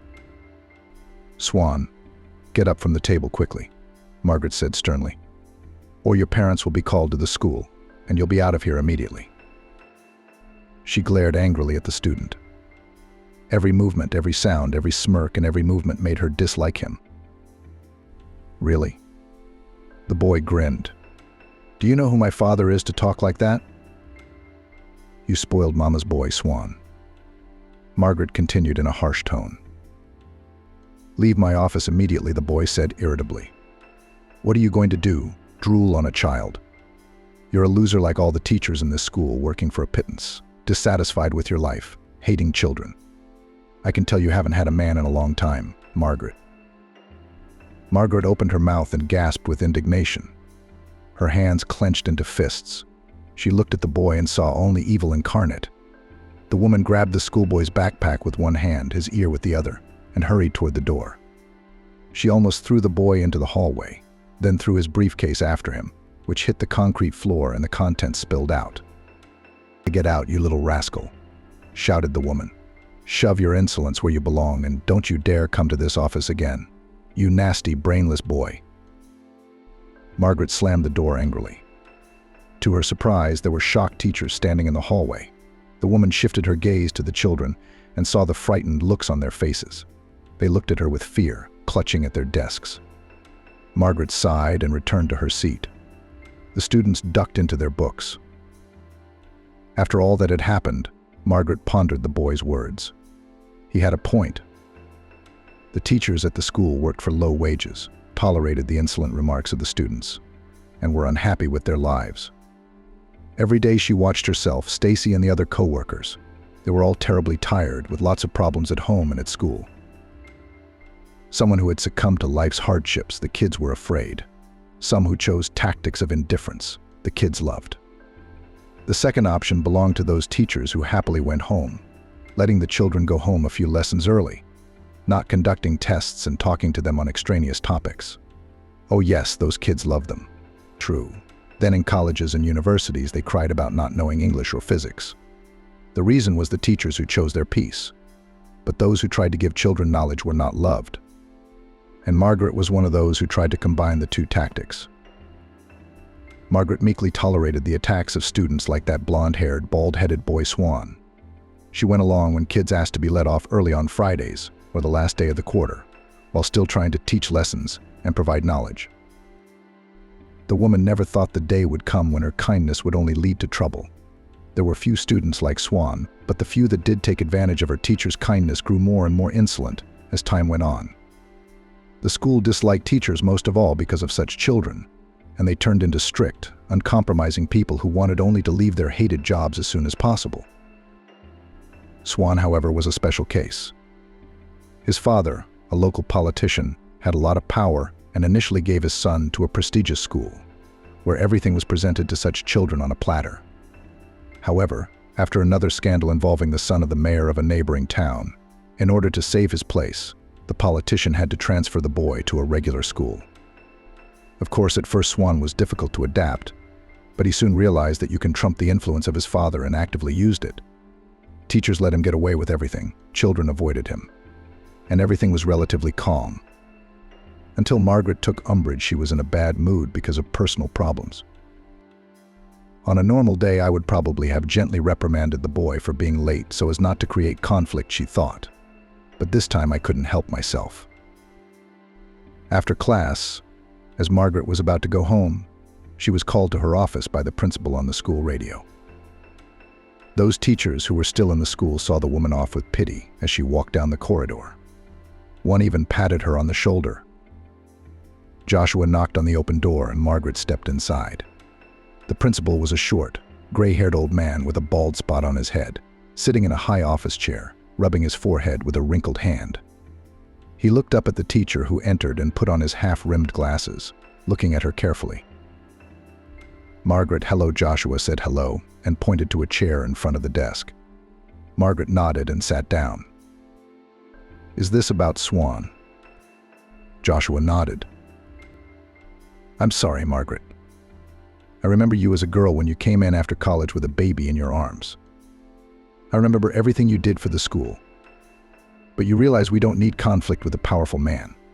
How did you even get that boy out of your office by force? That's not like you. Margaret lowered her head low and sighed. I'm sorry, Joshua. It's just that I'm having problems at home and a bad day. And he's been saying things like that. Margaret sighed, trying to hold back tears. Joshua held out a glass of water and shook his head. He folded his wrinkled hands on the table, squeezing them into a lock with force. I'd love to keep this thing quiet, but you have to realize the school doesn't want trouble with his powerful father.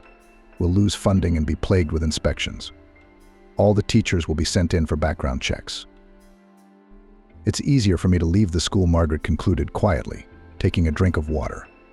Resentment and despair squeezed her throat, cutting off her oxygen supply. The woman was almost out of breath. The school was part of her life. She'd worked there for over 20 years. The office, the children, the lessons, the notebooks, it all seemed so familiar. It couldn't be otherwise. And now that part was being taken away from her, leaving her soul torn to shreds. I'll let you leave on your own. I'll try to keep the conflict quiet so the details don't get out beyond the walls of the school. But you realize it's hard to hide something like this. Everyone will talk, and the kids will bring other stories to their parents. If you ever want to work in a school, it won't be in our town. Margaret's eyes filled with tears, and memories of days gone by flashed before her. She could clearly see the day she had to leave her hometown so that she and Kira could have a normal life. History was repeating itself. The town where she had raised 3 children, found friends, a job, and co-workers had to be left. It was as if fate mocked her every time life seemed to fall into place. With a black pen left over from her exams, Margaret wrote a letter of resignation. Her sprawling teacher's signature flaunted on the white sheet, letting the woman know that this was the end. The end of normal life, the end of everything she had. "Can I take my things back?" the woman asked quietly. Joshua nodded. "Sure, Margaret, you can come say goodbye to the kids, to your coworkers. Maybe when this boy graduates, you'll be able to go back again." "Thank you, Joshua," Margaret nodded. "I'm grateful for the kindness, for all you've done for me." When Margaret came to work at the school, Joshua was the vice principal and physics teacher. He treated with kindness the young girl, who was not even 20 when she came to work before she had finished her studies. He helped her get on the waiting list for housing for a young family. He let her go when Kira was sick, stayed with her during maternity leave, and helped the young girl in many ways. Margaret was grateful to him for that. With a stone in her heart, Margaret went into the study to retrieve her things and a few books. She was followed in by Stacy, who, only seeing her friend's hard stare, shook her head. She immediately realized what had happened. "The principal gave me time to pack and say goodbye. He's wrong. It's not your fault what happened. We all wanted to do that to that underling, Stacy. I forced him out into the hallway, and he fell to the concrete floor. Thank God he didn't hurt himself. Not only would I have been sued, but I wouldn't have been able to forgive myself." Margaret exhaled and sat back in her seat, covering her face with her hands. I understand that this is a difficult situation for Margaret. The fact that she was given the opportunity to resign is not a bad thing, because many people would have been fired with a reprimand on their record for such an incident. Stacy walked over to her friend and lightly hugged her from behind. She rested her head on her shoulder for moral support. "The house is a mess," Margaret said. "I had a fight with Jessica. She asked for money for the mortgage. I said no. It's all because of that. You see, if I'd given the money, everything would have been all right. But no." "Nothing would have been okay," Stacy replied sharply. "They're adults, and they're sitting on your neck. You couldn't stand it, if not now, then later. And you need to start your life without them. They're your kids, I get it, but you don't have to give them all of yourself. You've done too much for them already, especially for her." Margaret shook her head, staring down at her desk. She saw notebooks, textbooks, pens, and a newspaper. The woman grabbed it and shoved it at the pages of advertisements. "Look," Margaret jabbed her finger at a small ad on the last page. "There's a cabin for sale cheap in the next county. This village borders the town where my grandmother lived. She died a long time ago, but I remember how beautiful it was there. So buy it." Stacy exclaimed. "I know you have the money, and you could almost go back to your hometown. It's right next to your hometown."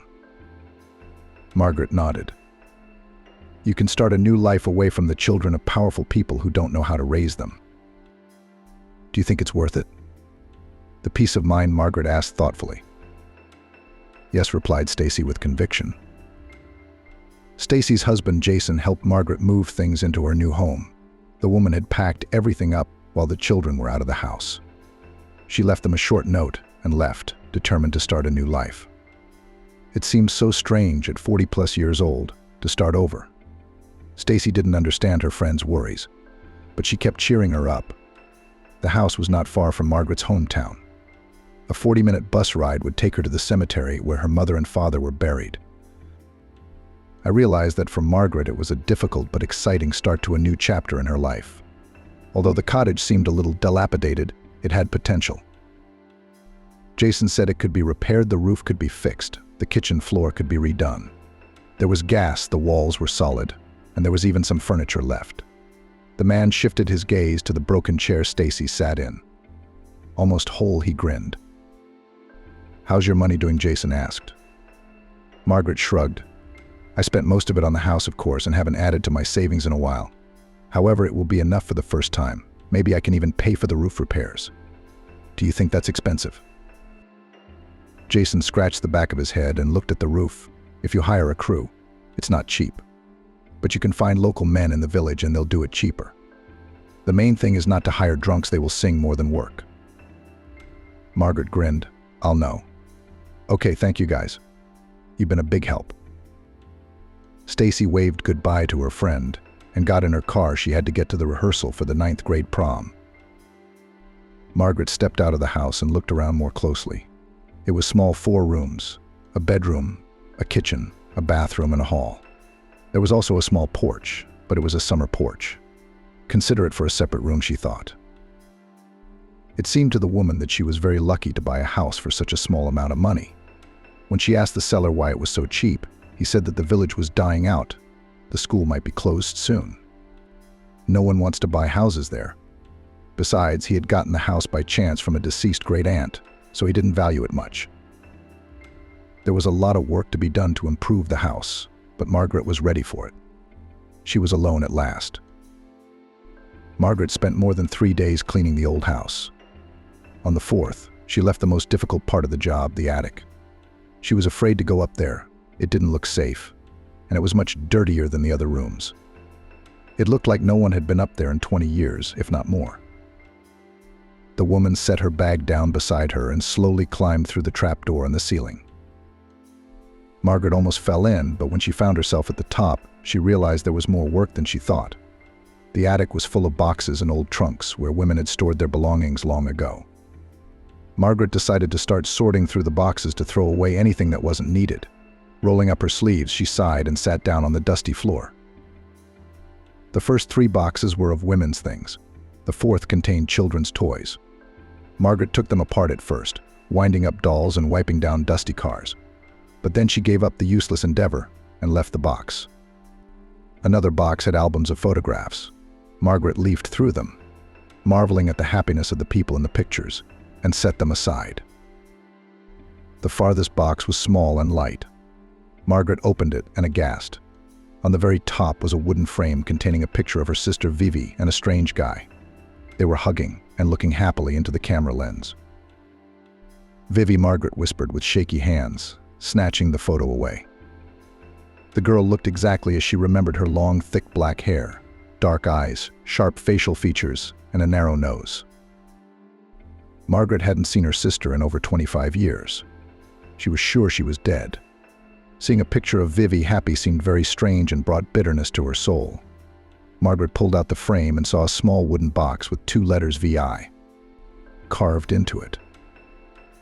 The woman unlocked it and saw a small pendant in the shape of a scarab beetle and a Vera pendant. Underneath it lay another photograph. This picture only showed a guy in uniform. On the back was written the year. Margaret gasped in surprise, the year of her daughter's birth. The man was smiling. A letter lay next to it. Margaret unfolded it and, smiling, began to read the lines. "Dear Vivi, I am writing to you, hoping for a reply. You have not answered for so long that I was afraid something had happened to you. Grandma should be coming to visit soon. I hope you'll be with her. I missed you madly. Your hair the color of night and your piercing eyes that looked straight into my soul. I can't live without the touch of your velvet skin. A day without you is agony, and I haven't seen you in 5 months. I miss our moonlit lounges and long late-night conversations. I hope all is well with you. Your lover." Margaret sighed sadly. This seemed to be the child's father. There were others under that envelope. With each letter, Alex grew more and more worried. He wrote that he missed her and couldn't be without Vivi. In the last letter he wrote, "Grandma was in the other day and told me that you went to your house and never came back. I have no idea what happened. Probably you found someone else richer or prettier. I don't know. I hope you're happy. In case you're wondering, I've decided to stay in the army on a contract. You probably won't read this. I don't know your new address, so I'm writing to my grandmother's address. Alex." Alex seemed to really love Vivi. However, she wasn't there for her. She needed something else, not just love. She was looking for something different. Margaret went downstairs. She didn't want to read the letters anymore. It bored her. She felt sorry for Alex. He wrote such beautiful lines. About Vivi. Vivi was her own person. All the years as the older sister, she had acted like she was a couple years younger than Margaret. The then still young girl had to deal with her problems and hide their consequences from her ailing father. If something happened to Vivi, everyone ran to Margaret, and she dealt with all the problems. A broken window, missing money from her father's stash, late returns, and more. Vivi never thought about the feelings of others. Alex was no exception.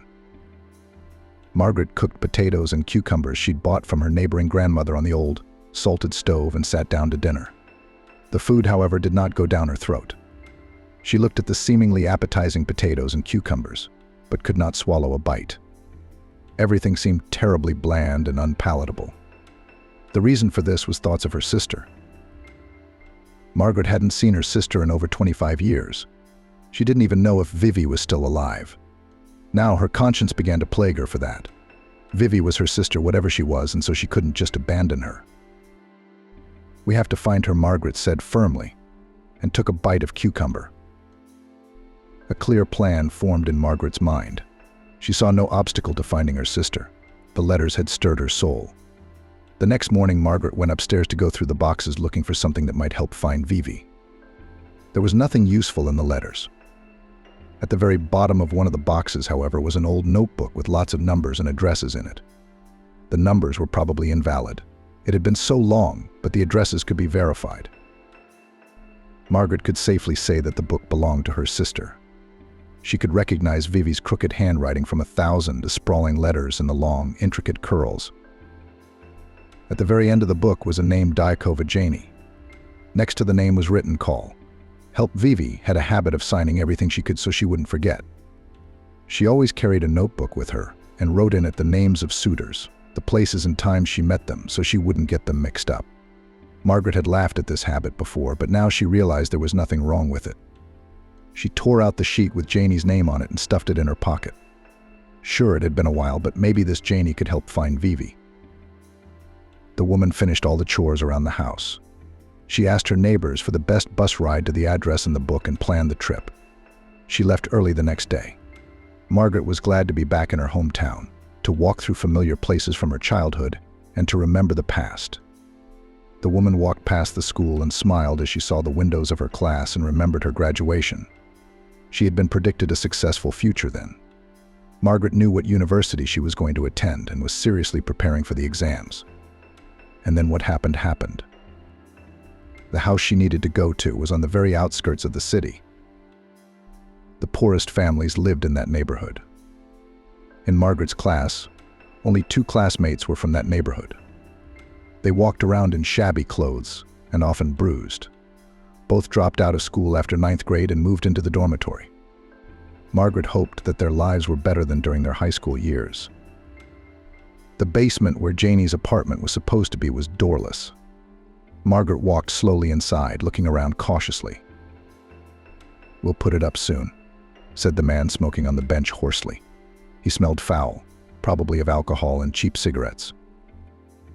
Margaret smiled, nodded, and quickly went inside before the man said anything more. The entryway had the same odor as a smoker, with a dash of urine scents. The woman sighed and headed for the 3rd floor. The apartment she was looking for had to be there. There was no elevator, of course. Apartment 11 was on the 3rd floor. It had a massive metal door with obscene writing on it. The bell was recessed into the wall.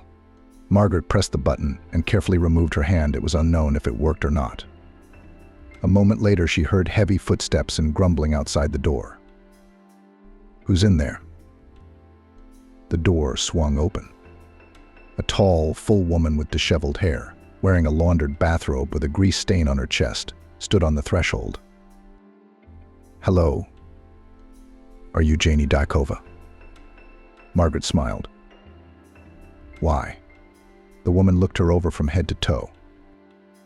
"You see, I'm looking for my sister. Her name is Vivi. She wrote your address in her address book." The woman made an inarticulate, throaty sound and laughed. "I haven't heard from her in years. I owed her something, so I helped her about 30 years ago. Maybe less." "When was the last time you saw her?" Margaret asked. Janie shrugged. "I'm telling you, it was about 30 years ago. No, wait, about 25. The neighbor's little boy was still born then. His mom was here yelling when she went into labor that day. And we just celebrated his 25th birthday." "What did she want? Where'd she go?" Janie grumbled. "She came running, and everyone took off, asked for help finding a place to live. But I gave her the number of someone I knew who had a room for rent in a communal apartment in the neighborhood. She took it and ran. "Could you give me the address?" Margaret asked.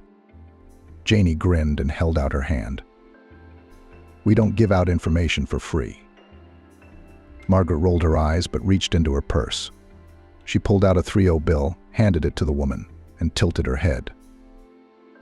Janie went back into the house, tore a small slip from the wall calendar, and wrote the address on it in scrawled handwriting.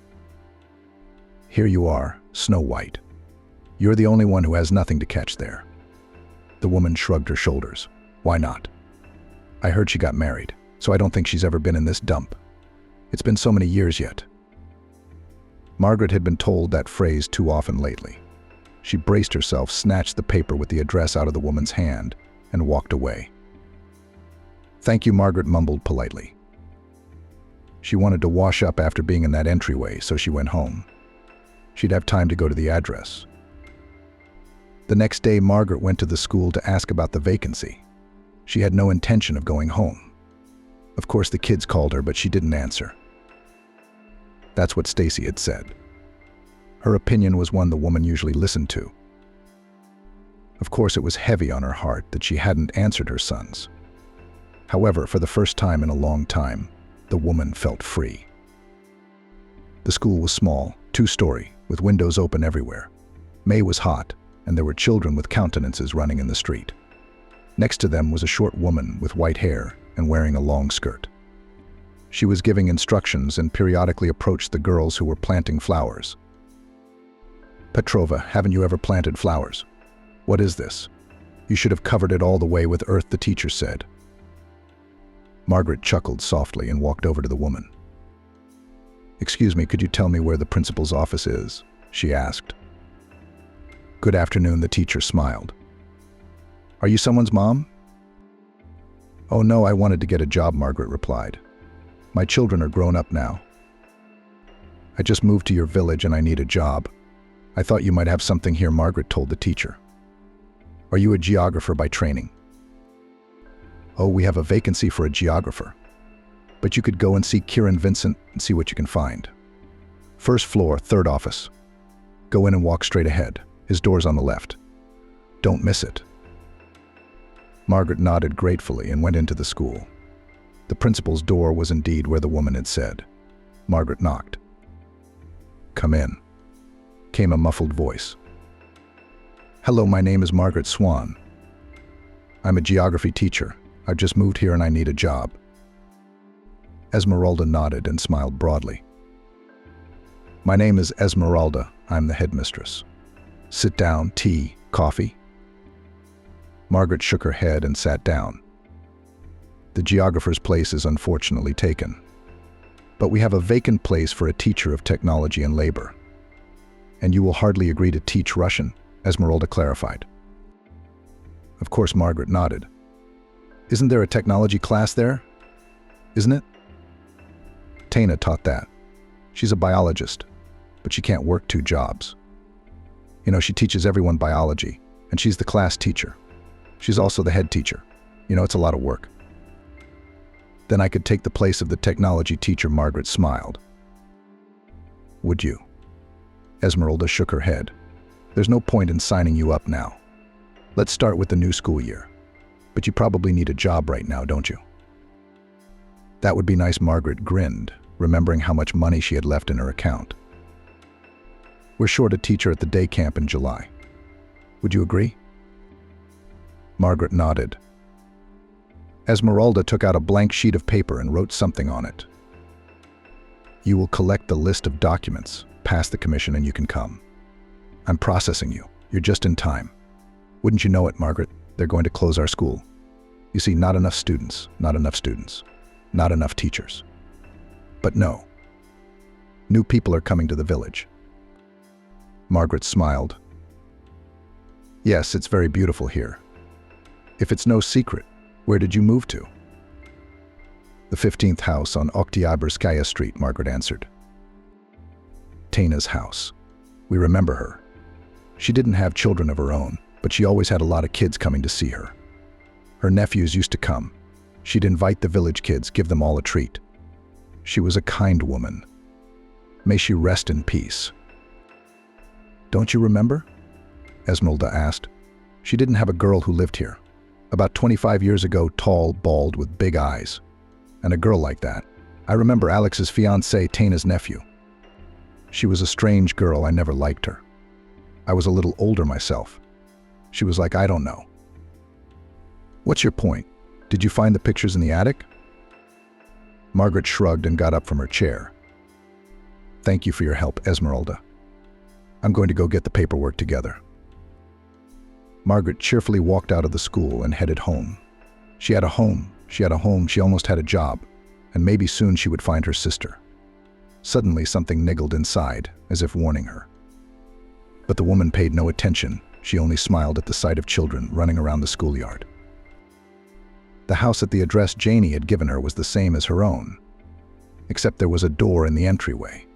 On the bench sat a man exactly like the one at Janie's house. He was smoking a cigarette and glaring mockingly at Margaret. The woman seemed to be headed inside the apartment, which was on the 5th floor. Margaret climbed the stairs, the soles of her new sneakers sticking to them, and saw a door with 4 bells next to it. The woman was confused and rang the first one. A few seconds later, someone opened the door. I'm not buying anything, said the old woman, whose voice I'm not selling. Grinning. The woman waved her hand in the direction of the house and went to cook dinner herself. Alex really stayed at Margaret's place. He ordered material for the fence and even fixed the roof. All morning he had been climbing on it, tapping and drilling. After lunch, he climbed down, clapped his hands together and said, "Take the job, mistress. It won't last forever, of course, but it'll do for a couple months." "Thank you. Let's go inside. I bought some kvass from my neighbor. Would you like some homemade?" Sure, the man smiled broadly, stretching his crescent-shaped scar. Every day Alex did something new in the house. Then he ate Margaret's lunches and praised them. It was a mandatory routine. The woman noticed that the uninvited neighbor was very good-looking. He's tall, trim, strong. He was also hardworking. Alex was nothing like Margaret's ex-husband. All he did was lie on the couch after a hard day's work. Every weekend he went to a bar with his friends. Even the day Matthew had a fever of 40 degrees was no exception. Margaret called an ambulance, and during the examination, her husband came back to the house, barely standing on his feet. He yelled at the doctor, and then went to sleep in the middle of the living room. Margaret was terribly ashamed at the time, and the doctor advised her to leave such a husband. Margaret's new neighbor was quite different, sensitive and intelligent. He kept up conversations about books and various places. "I've been to Prague," he said. A co-worker had gone there, and I was visiting him. Margaret only smiled dreamily at the stories of various places. "I've always wanted to travel. But first there was Stacy, then Matthew, and then Vince. Besides, a teacher's salary doesn't really allow for traveling." "Why a teacher?" Alex asked and leaned back in his chair. He and Margaret were sitting across from each other in the living room. After a hard day, they were planting potatoes. Of course, it was late the end of May. But the neighbor gave a few buckets and said that if Margaret was going to stay living in the settlement, it was better to plant a vegetable garden. Alex, as usual, didn't stay away. "I wasn't going to go to pedagogy," Margaret admitted. But then Yuji showed up. "I blew the entrance exams, moved to another city to avoid the ridicule of the neighbors. And I went to the pedagogy school there as a part-time student. I barely graduated and went to work. That's the secret. I love being around kids, but it's hard. I got kicked out for throwing a student out into the hallway by force." There was a whistling sound in the room. Alex shook his head in surprise. "Are you serious? That was wrong. I will try to do the editing of the text, keeping it close to the original and following your instructions." Margaret shook her head. "Besides, he was the son of a judge. I also screwed over the school I worked at. Either you have a demon inside you, or that boy was that bad at geography." The woman thought back sadly to that day. "Geography had nothing to do with it," she said. "He was just cocky and overconfident, and I was too upset and angry. But, everything that's done is done for the best. Isn't it? I found my sister, and you ended up without a daughter. Yeah, it's definitely for the best. There was silence, which was broken only by the sound of an insect flying around the room. Alex couldn't find anything to say, so he just kept silent. Alex and Margaret grew closer. They sat and talked more and more often. In the evenings, he talked about the war and the army, she about children and school. Sometimes they went to help an old lady neighbor who rarely had children over. First they cleaned her house, then they helped in the vegetable garden. Alex also fixed her fence. The old lady was very grateful and gave the helpers a can of milk and a bag of pies. One day at the end of June, Alex, realizing that Margaret would be returning in the dark, went after her. He met her in the middle of the road. "Why are you here?" "It's dark," he said. "I thought you were scared." "Today is the 21st," Margaret said, as if it meant something. "It's the day of the shortest night of the year. It'll be light before you get home, won't it? But I'm scared to be home alone." Margaret laughed. She knew she liked Alex, and she knew he liked her, but she didn't know what the outcome of their affection would be. The blue night sky was covered in a scattering of 1,000,000 stars, and at the very top was a bright, full, warm moon, lighting the path so brightly it felt like it was daytime outside. "When you showed up at my compound and started talking about your sister, I thought you were just like her," Alex started to say suddenly. "A hypocritical bitch and cruel. But then I saw how upset you were about losing your daughter, and I realized that you weren't. You're the woman I always wanted to have by my side," Alex admitted. Margaret stopped breathing for a second, then took a deep breath, hesitating to look at Alex. "I haven't had a wife or even a relationship longer than a couple months. After Vivi, she took away any faith I had in women and people. But you've been able to restore my faith. Your jokes, your concern for the kids, your love for your work, it all made me see that there is good in this world." "Why do you say that?" Margaret asked. "You and I are adults. I think it only takes a couple of days at our realized age to know if someone is your person or not." Margaret finally shifted her gaze to the man. He was looking straight at her. His eyes shone with hope and some feeling she didn't recognize. "You are a very good man. Really 100 times better than my ex-husband or any man I've ever had in my life. But I'm in my 40s. I have 3 kids, a lot of problems, and a mean sister. Do you really need that?" The man grinned and pulled Margaret to him. "I'm not 15 either, Margaret, and I know what I need." A tiny flame of hope flickered in the woman's heart. She smiled timidly. Margaret was walking home from camp late at night. Everything had to be prepared before the inspection. It was almost dark outside, and she was enjoying the cool night air and moonlight. Then she saw someone walking towards her. Alex. Margaret smiled. A man was walking towards her with a small bouquet of flowers in his hands. Margaret smiled, embarrassed. "Are these for me?" "It's for the most beautiful woman in this village," Alex tilted his head and said. Margaret laughed. "Yes, clever.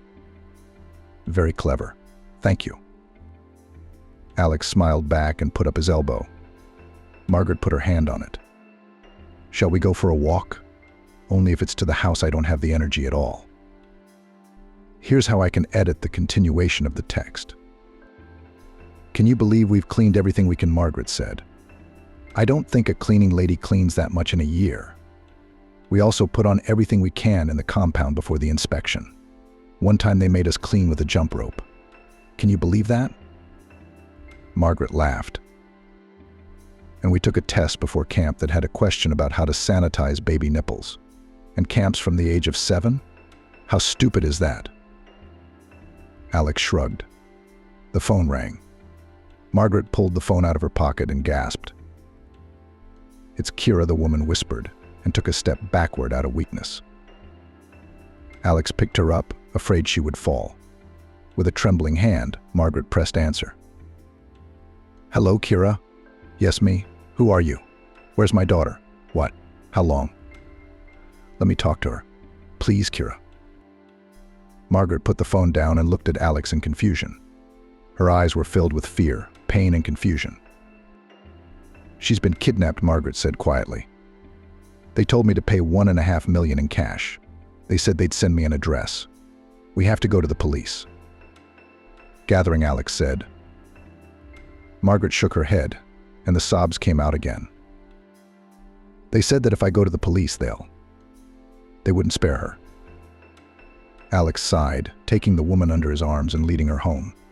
After packing their things, they went to the city. By morning, they were already at Margaret's house. She opened the door with her key. She was greeted by Vincent and Matthew.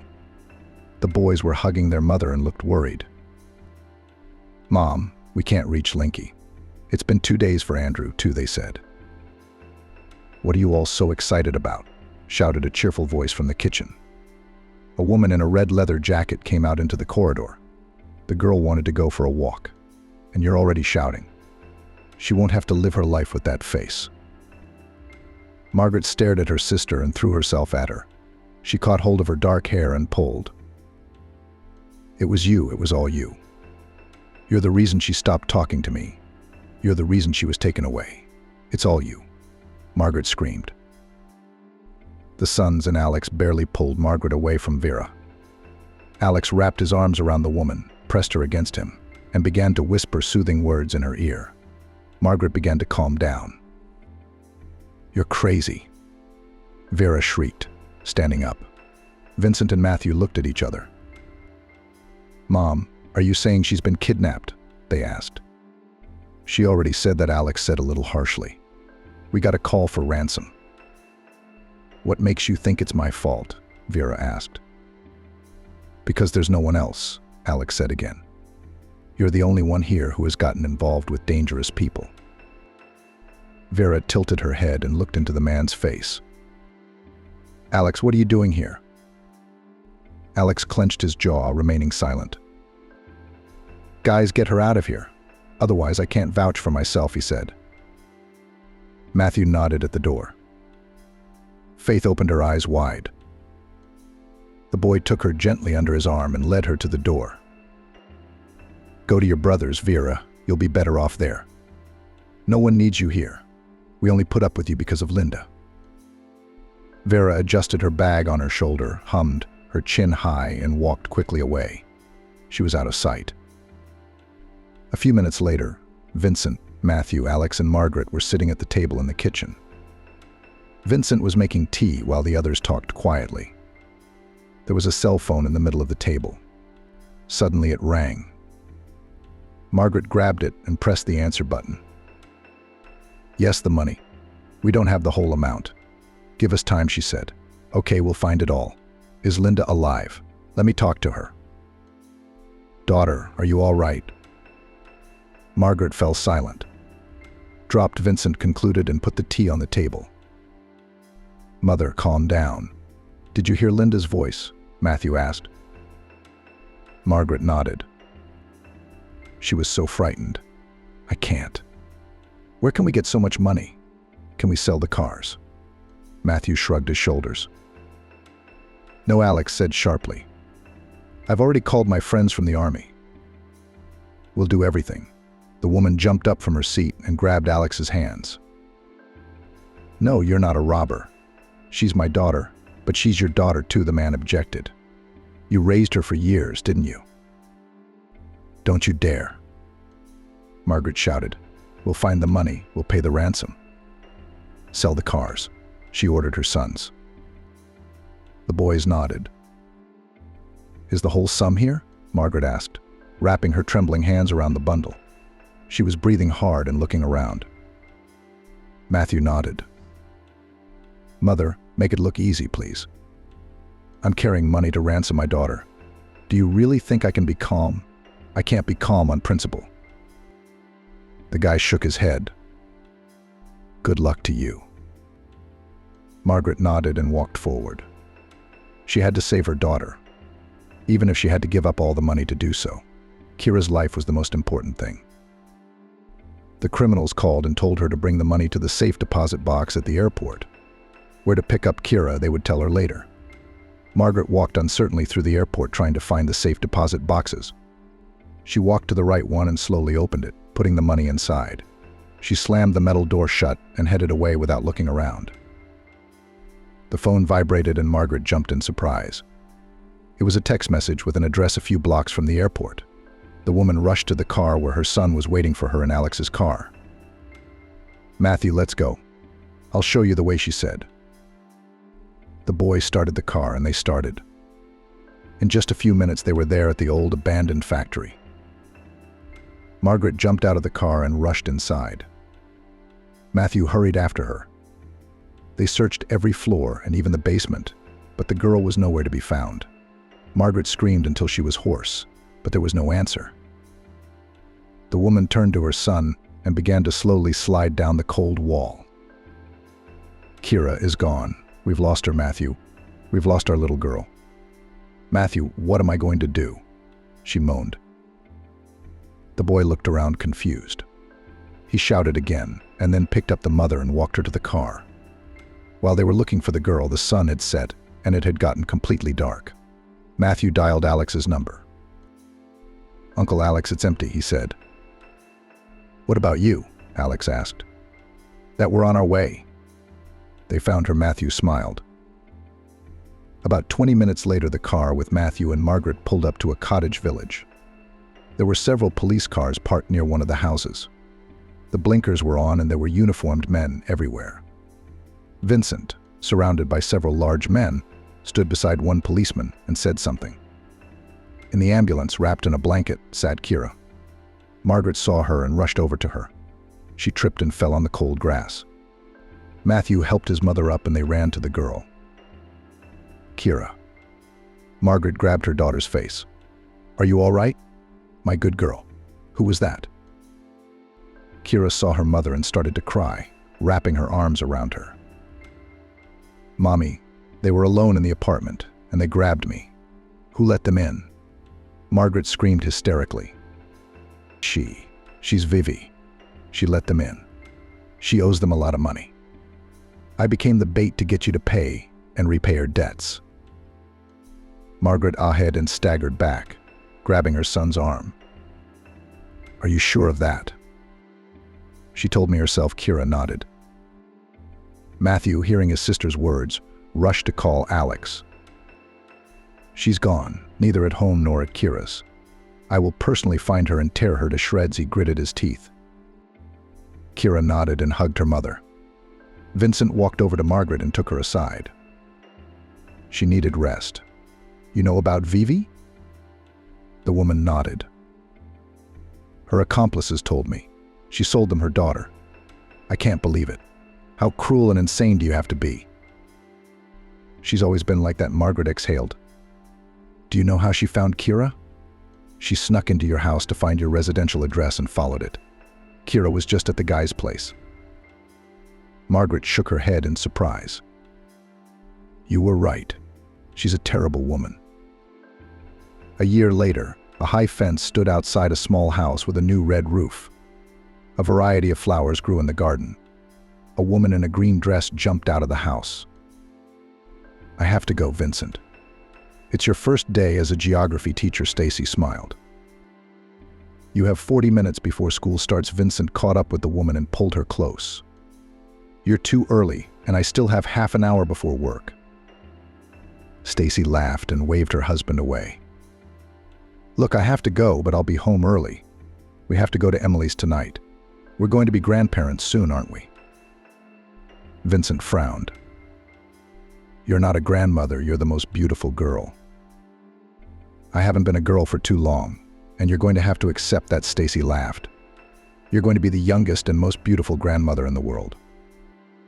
The phone rang. "Mom, Lindsay had a baby." Alex yelled into the phone. "I'm an uncle now, and Emily is an aunt." "We're all uncles and aunts now." Matthew's joyful voice rang out. "Girl 3200 added Angela, Matthew's girlfriend." Stacy disconnected the phone and smiled happily. Vincent picked her up and spun her around the yard. "Maybe we should be parents again," he asked. Stacy laughed. "We should be grandparents for now, and then we'll see from there. Anyway, we're going to Prague in August and then Venice. You remember, don't you? It's my dream, and now nothing will stop me from fulfilling it." It really was. Nothing and no one could stop Stacy from fulfilling her dream. The children learned to live on their own, accepting that a mother should have her own life. Vincent finally moved in with Stacy, beginning to set up house. Vivi was caught by the police in a neighboring town. Stacy went to see her only once. Vivi had begged her to take a statement, but her sister, who had gotten her out of trouble all her life, had said no for the first time. Only now did Stacy realize that in saving her sister from punishment as a child and young adult, she had only made things worse. Vivi was used to being selfish, expecting to always be helped. Now she's going to prison for selling her niece Kira, who will never remember her birth mother again. For she has realized that her real mother is Stacy.